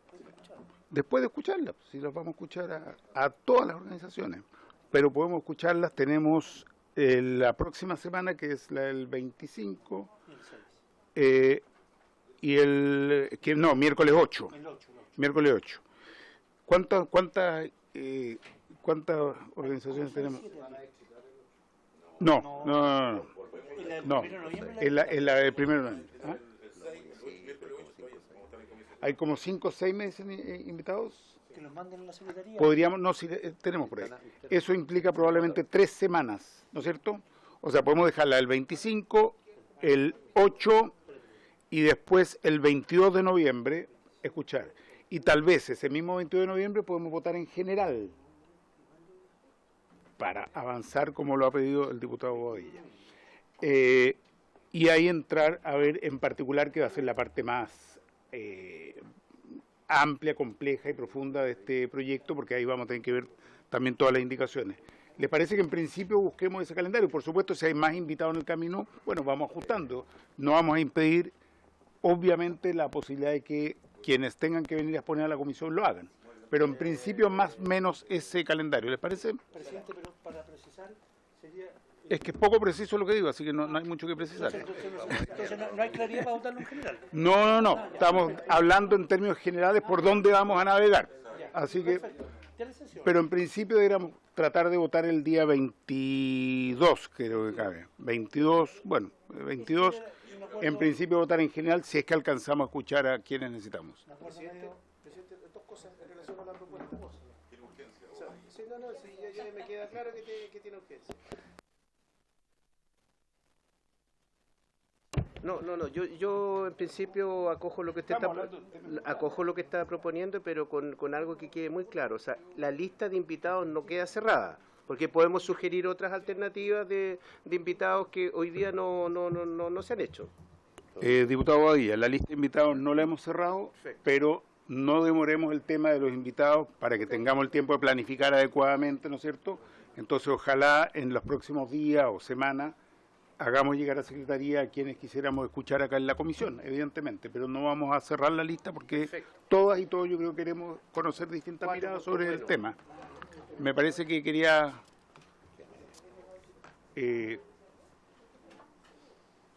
Paulín, ¿tú querías? ¿Sí? Bueno, ok. Sí. Pero en principio estamos de acuerdo en lo que estamos conversando, ¿no? Perfecto. Bien. Entonces, con esto dejamos hasta acá este proyecto.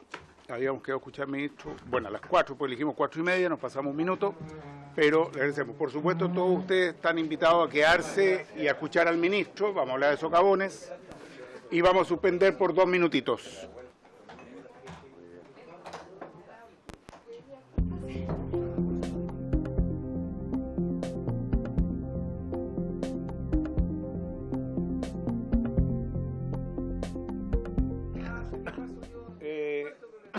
Diputado Badilla, por favor, no quisiera llamarlo al orden.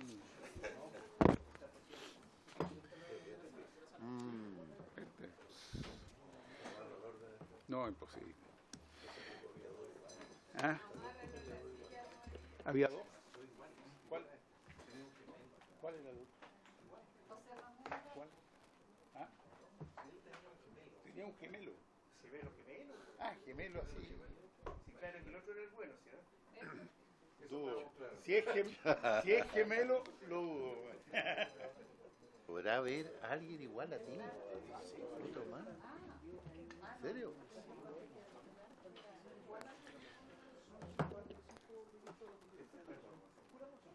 ¿Estamos? ¿No? 1, 2, 3, 4, 5. Diputado Badilla, vamos a continuar.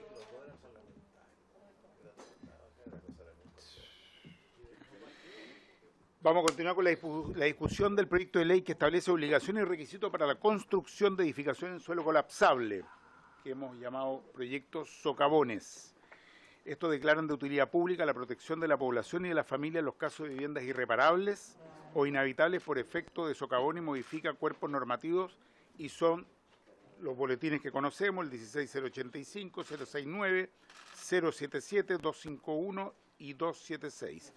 Y para eso, así es, están refundidos y para eso asiste, está con nosotros acá el ministro, don Carlos Montes, ministro de Vivienda y Urbanismo, y está también el jefe de la División Técnica de Estudio y Fomento Habitacional, don Ricardo Carvajal, porque nos interesa mucho conocer la opinión del Ejecutivo de estos proyectos. Son 5 proyectos, 4 de autoría de la diputada Danisa Astudillo y uno del diputado Matías Ramírez, pero todos estos se han refundido y es lo que estamos llamando proyectos socavones, aun cuando ya hemos aprendido que el nombre no es exactamente ese y es parte de las modificaciones que vamos a ir corrigiendo, pero nos interesa mucho conocer la opinión del ministro y del Ejecutivo sobre estos proyectos.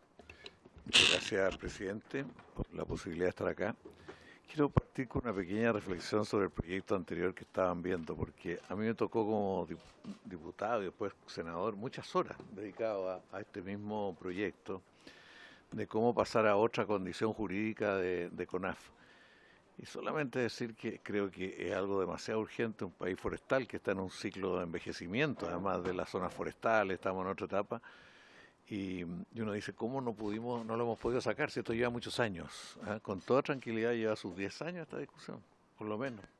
Y no es porque sí que no avanza, porque de repente hay visiones pero tenemos desafíos como país. Pero perdón que haga ese comentario de veterano de estas líderes. Sobre el tema socavones yo quiero hacer una reflexión más general. Está conmigo el jefe de la DITEC, don Ricardo Carvajal, y la asesora legislativa, la señora Janet Tapia. Y yo ¿qué quiero decir? Quiero decir de que el tema socavones, o como le quieran llamar, es un tema país tremendamente complejo. No tiene ninguna solución fácil. Y no hemos tenido una política más estructural por años, no la hemos tenido. Y llevó a que se optó por una manera de que creciera la ciudad o la región de Tarapacá, y particularmente la ciudad de Quique, que llevó a 160.000 personas a vivir en Alto Hospicio. Y en Alto Hospicio donde hay una situación del suelo muy, muy compleja, o sea, porque no es cualquier tipo de suelo salino. Es un suelo salino por encima y de mucha grosor además, altamente sensible al agua, y que hace que haya problemas muy, muy extremos. O sea, ya tenemos 82 bloques en evaluación, de los cuales buena parte de ellos está en duda. ¿Qué hay que hacer con ellos? Si tienen alguna posibilidad de sostenerse, o tienen, de los cuales algunos ya se están demoliendo. Tenemos muchas casas en la misma situación, no solo los bloques, sino que muchas casas, incluso hasta edificios públicos, que han terminado afectados por el suelo salino. Esto no es igual que en Pozo Almonte. En Pozo Almonte las características del suelo salino son menos desfavorables para la construcción. En Antofagasta también hay, pero también es de otras características, aunque es problemático, y en Arica, o sea, en buena parte del desierto. Entonces yo lo que quiero reflexionar es lo siguiente. Cuando un país tiene una realidad de suelo como esta, tiene que tener una política a largo plazo, estructural, ojalá lo más unitaria. Si uno dice, hay varios países, como Singapur, que decide crecer en el mar, y lo que hace es ir tomándose parte del mar y va creciendo la ciudad, o los israelitas, que es el momento más difícil para referirse a... Pero hay una manera de concebir el crecimiento, que ellos han tenido una inversión en desiertos, y desiertos de otras características. Y nosotros este problema lo hemos ido chuteando, y de repente decimos cómo parchamos. El presidente Gabriel Boric ha manifestado su tremenda preocupación ante un terremoto en la zona norte. Si hay un terremoto en la zona norte, nadie sabe qué es lo que va a ocurrir, por las situaciones que se encuentran todos los bloques. Y se ha pedido una solución real. Fondos para los socavones han habido. El gobierno anterior dejó un fondo que no se gastó, o sea, y una cantidad muy fuerte de recursos. Y no se gastó, yo creo que con cierta seriedad, porque no se sabía mucho qué hacer. Porque esto no es llegar y decir yo voy a tapar aquí hay un problema de estrategia de crecimiento de la ciudad y ver qué hacemos con lo que ya está hecho. Nosotros hemos tratado de averiguar cómo se hace en otros países, en otras cosas con el suelo salino y las características nuestras. Y lo que se hace al final es sacar el suelo salino, o sea, construir 2 subterráneos los edificios, entrar en otra estrategia de desarrollo habitacional. Bueno, acá esa es la naturaleza del debate, o sea, esa es la naturaleza del debate. No podemos tomar decisiones solamente pensando en un momento sin tener en perspectiva el problema de fondo. Yo no conocía Alto Hospicio, o sea, ir allá y con el alcalde de Alto Hospicio recorrer él me llevó a reconocer las viviendas, a ver la cantidad de viviendas que están quebradas por la mitad. También pasó. Quebradas por la mitad, los edificios en que las personas tienen en algunos casos socavones, no sé, de 8 metros y de un diámetro grande, que en fin, pero a su vez hay gente que quiere seguir viviendo ahí, o sea, quiere seguir viviendo donde está. Esto nos pone ante desafíos que lo tenemos que tomar como Parlamento por encima de cualquier otro debate, o sea, pensar en una solución real. Nosotros hemos tratado de que el crecimiento de esa zona, de esa región, de esa ciudad, no sea a través de estos suelos, sino que irnos más a Pozo Almonte, irnos más al sur de Iquique, o sea, tener otra estrategia de crecimiento, porque aquí el error inicial fue una estrategia de crecimiento que llevó a la población hacia un sector que no reunía las condiciones. Yo no quiero entrar en los detalles de eso, pero así fue, y la tendencia natural. Entonces, yo quería hacer esta introducción breve para decirle, esta es la envergadura del problema en que estamos. Esto no es un problema más, es un problema que puede ocurrir desgracias mayores ante las situaciones, por ejemplo, de terremoto. Entonces, me falta una cosa que a veces incluso tenemos matices con Ricardo. Nosotros estamos en una situación que va a llover allá. O sea, nadie puede pensar de que lo que está ocurriendo en Europa y en otros lados, o sea, hay lluvia en esta zona. El cambio climático está llevando a que la lluvia esté... Nosotros estamos con problemas hoy día con los socavones, básicamente por las goteras, por las filtraciones que hay en las redes que van...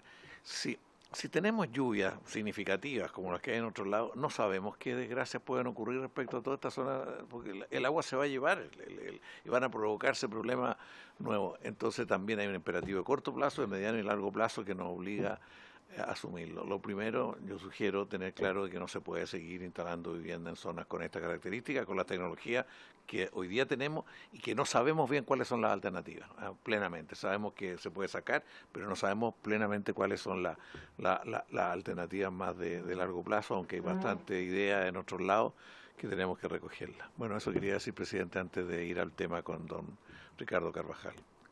Gracias, ministro. Don Ricardo tiene la palabra. Muchas gracias, presidente.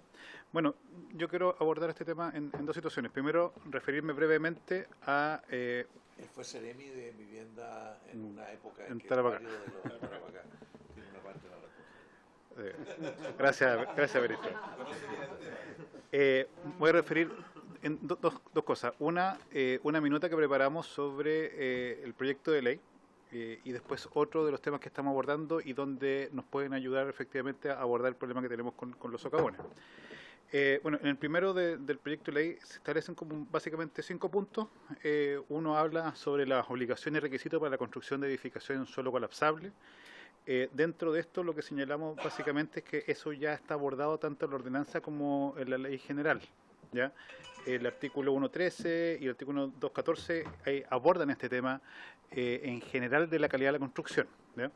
El segundo tema modifica la ley 16.282 para disposición para casos de sismo catástrofe, para declarar como zona de catástrofe.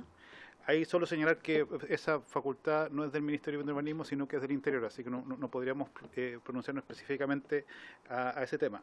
Después, el punto 3 y 4, de declarar de utilidad pública la protección de la población de las familias en los casos de viviendas calificadas como irreparables o inhabitables, y después de dictar normas sobre inmuebles afectados por socavones o subsidencias. Bueno, acá señalar de que es complejo meterse con el tema de la propiedad, pero queremos solo resaltar de que Servio actualmente tiene la facultad de expropiar. Nosotros hemos expropiado edificios que están inhabitables o con decreto de demolición en altos pisos particularmente, y hemos invertido recursos para demolerlos, ¿ya? Entonces esa facultad está. No es necesario que tengamos una modificación legal para hacer esto. Y finalmente, el quinto, en que modifica cuerpos legales para obligar al concesionario a sustituir los componentes de las redes sanitarias públicas afectadas por eventos de carácter geológico o climático. Bueno, eso es materia del Ministerio de Obras Públicas, específicamente que lo puede abordar con la Superintendencia de Servicios Sanitarios. Acá ya les hicimos llegar la minuta al respecto con las observaciones. Dicho eso, las cosas que estamos haciendo con respecto... Voy a hablar de primero lo normativo que estamos actuando ahora. Nosotros ya contratamos un estudio con el IBIEM para dos cosas en altos pisos. Primero, ver el suelo, efectivamente, porque no tenemos una calificación del suelo en altos pisos. Sabemos por los proyectos que uno ve que de repente se encuentra con la costra de sal, que hay que ocupar incluso dinamita para poder hacer la fundación, y otros elementos que es más colapsable. Estamos también haciendo un estudio para identificar como componentes en los edificios para que después tengamos unas soluciones tipo para construir un suelo salino, ¿ya? Y acá es donde quiero abordar un tema que es muy importante tener claro. Nosotros tenemos una norma para construir en suelo salino, ¿ya? Esa norma abarca solo lo que es edificación, ¿ya? Es decir, yo para construir un edificio tengo la norma que me exige que tengo que cambiar 1,5 metros de suelo, poner la geomembrana y poner suelo en fondo que esté libre de sal. ¿Cuál es el principal problema que hemos detectado actualmente para enfrentar el tema de los socavones? Nosotros hemos entregado subsidios. Hemos hecho llamados para atender el tema de socavones, y lo que pasa es que muchas veces las empresas no se presentan. ¿Por qué no se presentan? Nosotros hemos hablado con la empresa, le decimos, oye, nosotros hicimos un llamado acá, ¿por qué no estás reparando la vivienda que está con socavones? Y me dicen, no saco nada yo con reparar esa vivienda si el problema está en la red. Yo voy a construir, voy a reparar, y cuando venga Servio a revisar el tema, seguramente va a tener falla porque la red es la que está goteando, no la vivienda. Y ahí es donde tenemos un problema que tiene que ver con dos cosas. No tenemos una norma para construir las redes en suelo salino. ¿Ya? Tenemos la de, como señalé, la de edificación, para construir el edificio. Pero para hacer la calle no tenemos una norma que exija otro estándar. Nosotros, ¿cómo hemos subsanado ese tema? Para los proyectos nuevos que tengan en urbanización, les estamos haciendo una exigencia por sobre la norma al urbanizador, para cómo tienen que hacer las calles y en el fondo las matrices. Eso básicamente consiste en identificar las pérdidas de agua, ¿ya? Que tienen que tener medidores inteligentes y otros elementos. Pero ese es un sobreestándar que nos estamos pidiendo nosotros por recomendación que ha hecho la Superintendencia de Servicios Sanitarios. No tenemos una norma que aborde eso, ¿ya? Entonces nosotros dentro de la actualización de norma de suelo salino estamos incluyendo esa figura. La otra figura que estamos viendo y estudiando para implementar es lo que ha señalado el ministro, de que las redes que se diseñan en el norte no contemplan evacuación de agua lluvia, ¿ya? Entonces ese es un tema que tenemos que abordar. Yo soy de Iquique, yo viví 16 años en Iquique, nunca cayó una gota. Y cuando cayó una gota, queda la escoba porque, por ejemplo, sí, porque los techos allá lo ocupan de bodega. Ponen los colchones, las bicicletas y están todos rotos. Entonces cae 1 milímetro y se inundan las casas, ¿no? Entonces es un tema que también hay que abordar. ¿Cuál es el tema legal que no lo tenemos abordado? La ley de calidad. La ley de calidad habla de edificación. Es decir, el arquitecto o el ingeniero calculista que hizo mal un edificio, si pasa algo con ese edificio, el primer vendedor es responsable. Eso no ocurre con las redes. Es decir, el que proyectó las redes y hay un problema, no tenemos cómo agarrarlo. Entonces, como le digo, hemos identificado de que la norma de suelo salino con edificación está bien. Si el problema son las redes que están filtrando y lo que vamos a tener con las lluvias. Entonces, estamos avanzando en eso y ahí agradecemos también la iniciativa que ha hecho la diputada Astudillo de poner sobre la mesa el tema de socavones. También apreciamos la identificación que ha hecho, por ejemplo, del tema de edificación, que nos ha hecho estudiar y revisar y decir, sí, efectivamente acá el hoyo que tenemos en la normativa es de que la ley de calidad no aborda lo que es obra de urbanización. Y yo creo acá, humildemente, ministro, que eso yo creo que es un aporte que nos pueden hacer dentro de esta iniciativa. Como le digo, muchas iniciativas que he señalado ya están cubiertas y otras que no son de acá. Pero si abordamos el tema en la ley de calidad para abordar precisamente lo que es ley de calidad para proyectos de urbanización, va a ser un ejemplo, porque los ejemplos que hemos visto de socavones últimamente no son en Alto Hospicio.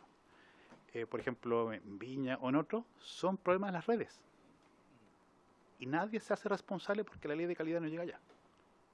Entonces yo creo que ese es un tema que nos gusta que podríamos nosotros abordar.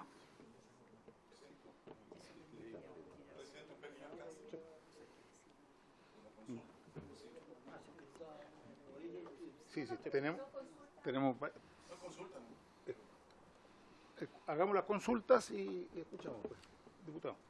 Gracias. Pequeña consulta, estoy atendiendo muy concienzudamente lo que expone el señor Carvajal.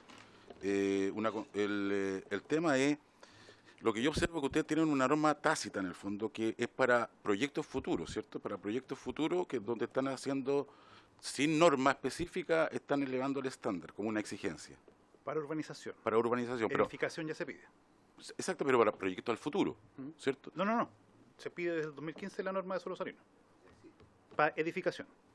No. Sí, para edificación está ok. Solo para los proyectos nuestros. Disculpa. Sí, pero estamos hablando de proyectos nuevos. Es decir, esta solución no se está haciendo cargo de alguna manera, del origen o del motivo por la cual la diputada Astudillo levantó este tema, que son las 10.000 familias que hoy día viven en una situación ya consolidada de precariedad. Entonces la consulta también va por ese lado. Entiendo que hay una solución para el futuro, pero evidentemente yo entiendo, ¿cierto, diputada, por su intermedio, presidente, que la motivación principal está radicada hoy día en las 10.000 familias que viven en estas condiciones. Eso, presidente. Gracias, diputado. Vamos a escuchar, si le parecen, las 3 preguntas. Estamos bien acotados de tiempo, pero escuchemos a la diputada Astudillo y después el diputado ¿Le parece bien? Entonces escuchamos las preguntas y después vamos a hablar. Gracias, presidente. Mire, antes de hacer algunos comentarios y consultas también, nuestro ministro nos decía al principio que el problema de la CONAF llevaba 10 años, ¿cierto? Y que era un problema importante y urgente. Los problemas de socavones datan del año 2006, empezaron a aparecer los primeros socavones en la comuna. Y hay familias que efectivamente llevan más de 10 años esperando una solución. Que por cierto, además, se suma a los 10 años que a veces tuvieron que esperar para conseguir el subsidio de la vivienda. O sea, personas que llevan toda una vida sin poder vivir en la casa propia. Y esto es lo que nos motiva a nosotros como equipo, sabiendo que esta más bien pudo haber sido incluso una iniciativa del Ejecutivo, pero nos motiva a nosotros a hacernos cargo del problema, pensando justamente, como decía mi colega recién, de que alguien tenía que hacerse cargo de esta problemática. Y como usted mencionaba recién, esto aborda muchas normativas, algunas con algún componente más técnico y otro con un tema más social. Y es por esa razón que nosotros armamos una mesa con distintos actores en la región y durante 6 meses, incluido el Ceremi de Vivienda, el director del Serviu, que nos manifestaban también los problemas al momento de poder concretar el poder darle una solución a las familias e incluso poder concretar el plan socavones que se anunció con bombos y platillos en la administración anterior. Por ejemplo, usted mencionaba que ya existe una ley, o sea, se puede expropiar y ustedes lo han hecho, pero la verdad es que es tan bajo el nivel de expropiación y muchas viviendas que hoy día están con problemas de reparación. ¿Por qué? Porque como son viviendas adosadas, y el propietario que está afectado da la autorización, pero el otro no. Entonces el Serviu no logra intervenir porque no tiene el permiso del vecino. Entonces, en la ley efectivamente existe la facultad, pero no está explícita, por ejemplo. Y aquí la idea es poder quizás hacer expropiaciones más masivas en caso de que esto afecte más de una vivienda, porque también se produce un efecto dominó. El ministro hablaba en un inicio del tema del terremoto. Ya hemos vivido 2 terremotos en la región de Tarapacá y esto evidentemente acentúa el problema de las viviendas ya afectadas y es una suerte, nosotros también lo llamamos como terremoto subterráneo, silencioso, que está ahí operando y que avanza progresivamente porque cada vez que hay un sismo, un movimiento telúrico, esto va afectando la construcción que ya está dañada. Entonces, hay algunas normas que efectivamente nosotros sabemos que existen, pero queremos especificarla porque son interpretables y a veces falta quizás la acción de las autoridades regionales para poder actuar. Y efectivamente aquí entra en juego el MOP, pero pedimos especialmente a los colegas diputados que dieron la unanimidad para poder abordar todos los proyectos acá, independiente que efectivamente ustedes no van a poder a lo mejor pronunciarse sobre todas las materias porque esto afecta a Interior, esto afecta al MOP, pero quisimos concentrarlas acá para poder dar una solución integral y finalmente, como decía el diputado Ulloa, responder a estas 9.300 familias que hoy día ven afectada su calidad de vida porque no tienen su vivienda dañada, o estas 500 familias que tienen su vivienda que está para destrucción y que ni siquiera se les ha destruido, porque también esto se mezcla con otro problema que es bien complejo. Y está el actuar de los alcaldes, de ir a destruir una vivienda, ¿verdad? Cuando en realidad no hay una solución donde albergar muchas veces a estas familias. El problema es los subsidios, que los subsidios son transitorios y que ningún privado hoy día quiere arrendarle a la gente con el subsidio del Serviu porque no hay continuidad en el pago, porque hay retrasos, por un montón de otras situaciones. Entonces, de alguna manera es importante los comentarios que usted nos hace, pero queremos dejar especificar algunos temas que surgen incluso de las autoridades regionales, pero además queríamos pedirle, ministro, hay muchas cosas que no están en nuestras manos, porque como diputados no podemos nosotros proponer alguna iniciativa que rogue gasto o que le dé facultades a autoridades, y va a depender también de usted, de poder presentar algunas indicaciones a este proyecto para que en el fondo esto apunte a qué. A que ya sea que vamos a trasladar a estas familias porque no hay forma de construir en Alto Hospicio, cosa que me dolería mucho, porque si ya se invirtió en un hospital, si se está hoy día construyendo con otra tecnología y hay viviendas que han resistido y no han presentado problemas, significa que quizás hay una zona que con la tecnología adecuada se puede salvaguardar, pero en lo concreto, que estas familias tengan una vivienda que puedan ocupar sin tener que estar asustados del día a día porque se le está rompiendo. Gracias, diputado. Vamos a prorrogar 5 minutos para poder escuchar la respuesta, si les parece. Gracias. Y luego de eso completamos. Ministro. Como ministro, a mí me corresponde participar en la Comisión Regional y Descentralización con otros ministros. Y no hace mucho acordamos la conurbación de Alto Hospicio con Iquique, o sea, un área metropolitana que se crea allá. En la posición nuestra fue claro de que área metropolitana tenía sentido solo si se repensaba la estrategia de crecimiento y desarrollo del sector. O sea, si seguíamos con este crecimiento espontáneo hacia Alto Hospicio y no tomando en cuenta el tipo de problema, la verdad que perdía todo sentido el área metropolitana. Entonces, yo solamente quiero decirle, no puede seguir creciendo Alto Hospicio. Tenemos que, a lo mejor 120, 140, pero consolidar urbanísticamente, habitacional. El alcalde, con toda razón, el alcalde de Alto Hospicio decía, yo quiero en este periodo construir 10.000 más acá, 10.000 viviendas más, pero 10.000 viviendas que entran en todas las condiciones que esto significa. Entonces nosotros le decíamos, no, aquí hay que rediscutir la estrategia. No es un problema de eliminar, es un problema de acotar, ordenar el crecimiento con una perspectiva más de largo plazo. Porque esto es poco serio en nuestra parte, ¿entiendes? Yo creo que cualquiera de nosotros parlamentarios o cualquier rol político, y uno dice, ¿cómo pudimos hacer esto? Uno se pregunta, ¿cómo podemos llegar a esto primero? Porque tenemos responsabilidad todos. Y en segundo lugar, para adelante, ¿qué es? Bueno, ahí por eso dijimos, hay que mejorar algunas calles, porque hay un problema incluso con las calles. Es lo que dice, o sea, uno va a Mendoza y ve que el sistema de circulación de agua de Mendoza es distinto, ¿no es cierto? Que tiene un bien profundo porque tratan de llevar el agua, yo no conozco mucho la historia de eso, pero lo que quiero decir es que la tecnología no es la única la que nosotros tenemos, hay otras, para evitar que el agua se vaya bajo casas que están en la situación que están acá. Hay que pensar cómo consolidar 2 calles, 3 plazas y un edificio Canadela, no sé cómo se llama, que eso estamos haciéndolo con subterráneo,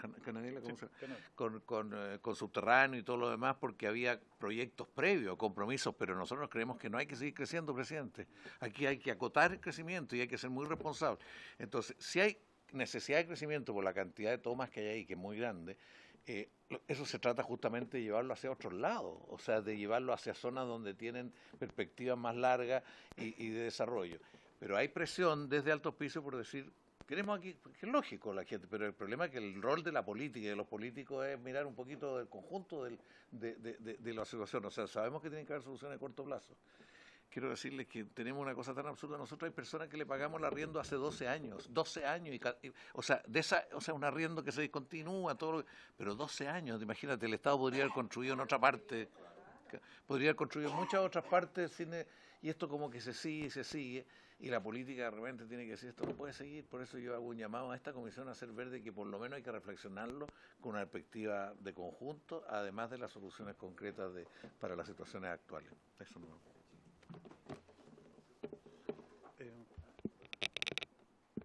El diputado Zafiro tiene una consulta. Sí, recuerden que estamos con un par de minutos, pero por favor, diputado.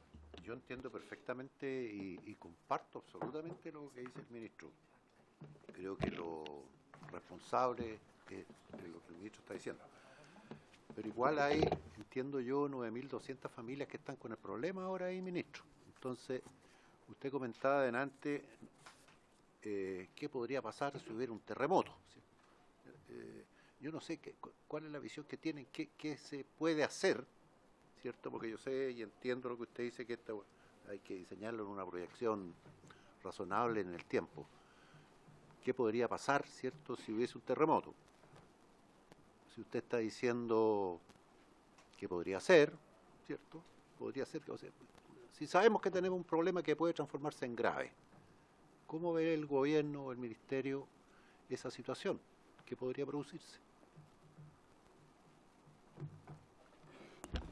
Por favor. Gracias, presidente. Bueno, solo abordando un par de temas. Nosotros sabemos de que está la facultad de expropiar y hemos expropiado edificios porque yo por lo menos fui CETEMI cuando fue el terremoto en Iquique, Alto Hospicio, el 2014, en abril, que fue 8,2 y no sé si recuerdan el video, que era la Sofri, que duraba como 3 minutos y la gente estaba ahí como... Ese fue el terremoto que existió en esa época. Entonces ahí nosotros tuvimos que reconstruir y precisamente nos vimos el problema de la propiedad. Y tuvimos que ver toda la figura para expropiar, porque uno cuando expropia es de acuerdo a los peritos tasadores, no es un monto que uno dice, ya, no, está normado cómo es ese proceso. Entonces, ahí dejar bien claro esa figura.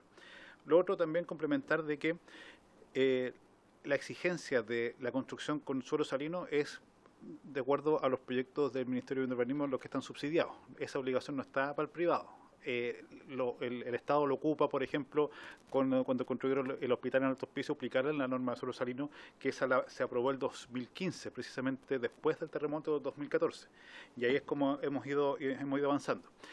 Y con respecto a la solución, bueno, como lo señalé un poco acá, los recursos han estado. Estuvo un plan de socavones para ejecutar. No lo pudieron gastar. Y no se ejecutó. No supieron cómo.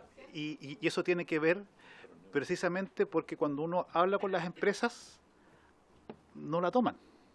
Porque como señalé, el tipo decía, no saca nada con reparar esta casa que yo voy a gastar plata y después no me van a pagar porque al otro día seguramente la red que está afuera me va a afectar. Entonces no es un tema de recursos. Recursos han estado, recursos tanto del Ministerio, del Gobierno regional. El tema es que esos recursos no se ejecutan. Y para ejecutarlo tenemos que hacer, como señalé, estos pequeños ajustes. Ya hay un convenio que ha hecho el Servio con la región, con Aguas del Altiplano y también con financiamiento GORE y también financiamiento Servio para ir haciendo el recambio de redes.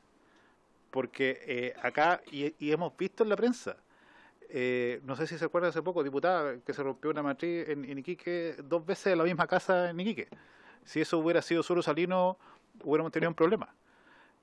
Por ejemplo, acá, no solo en Iquique, en Antofagasta, hubo una rotura de matriz de un edificio que se construyó con la norma de suelo salino de edificación, pero como estaba la matriz afuera, igual afectó y hubo un asentamiento. Entonces, insisto, no es un tema de que no se hayan puesto recursos o de que no exista la facultad. El tema es la ejecución concreta. Y en la ejecución concreta tenemos un problema que las empresas no quieren actuar porque no se ha solucionado el tema de las redes. Y ese es un tema que nosotros estamos abordando. Insisto, se han reparado viviendas, se han reparado edificios, hemos comprado y expropiado edificios, lo hemos demolido y hemos estado viendo qué hacemos con la familia. En lo que podemos actuar con las herramientas que tenemos ahora, lo estamos haciendo. Y ahí tenemos otra limitante que no es ni de recurso ni normativo, sino ya es de ejecución, un tema más ejecutivo. Una frase nomás. Una frase mía. Aquí pensar en construir algo, eso va a costar el doble que en otros lados, si somos serios. Y eso no para crecer, sino para mejorar las condiciones en las que están. Y por lo tanto, el crecimiento tiene que repensarse, eso es propio de la política, tomar opciones de esa envergadura. Lo que tú dices, 9.000 personas. Si nosotros tenemos el dilema concreto, mandamos a un señor a evaluar todos los edificios y sacó una conclusión distinta a la que pensaban los de allá, porque él sostiene que se puede sujetar una parte y otra parte había que demoler. No había que demoler 82 bloques, sino que algunos nomás. Ese es el tipo de opciones que hay que tomar. Son bien delicadas. Al menos mientras, en este tiempo, por lo menos yo mientras esté de ministro, creo que es irresponsable seguir creciendo acá. O sea, que hay que orientar y resolver, pero hay que asumir el problema real. Presidente, una consulta muy pequeña. Pero es que pequeñísima. las consultas pequeñas no son tan pequeñas. No, esta es muy pequeña. A ver, vamos a ver si es pequeña. Diputado. Lo que propone el señor Carvajal, gracias, hombre. Lo que propone el señor Carvajal, que es Iquique, es Concón, Viña del Mar. ¿Se presenta el proyecto por parte del Ejecutivo la modificación a la ley de construcción, de la calidad de la construcción? Esa es mi consulta.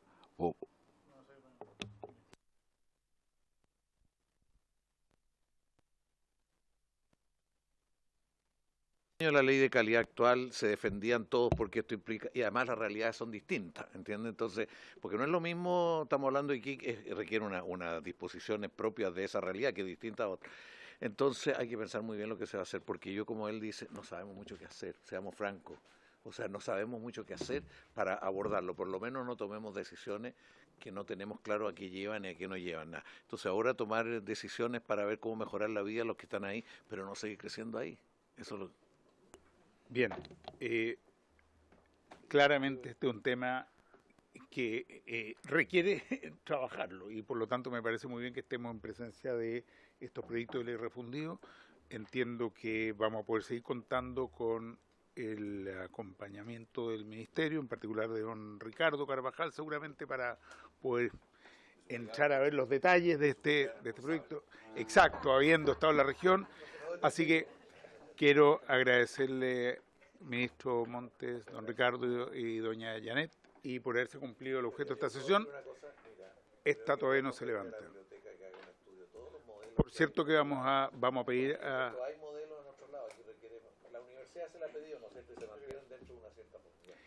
Por haberse cumplido el objeto de esta sesión, se levanta.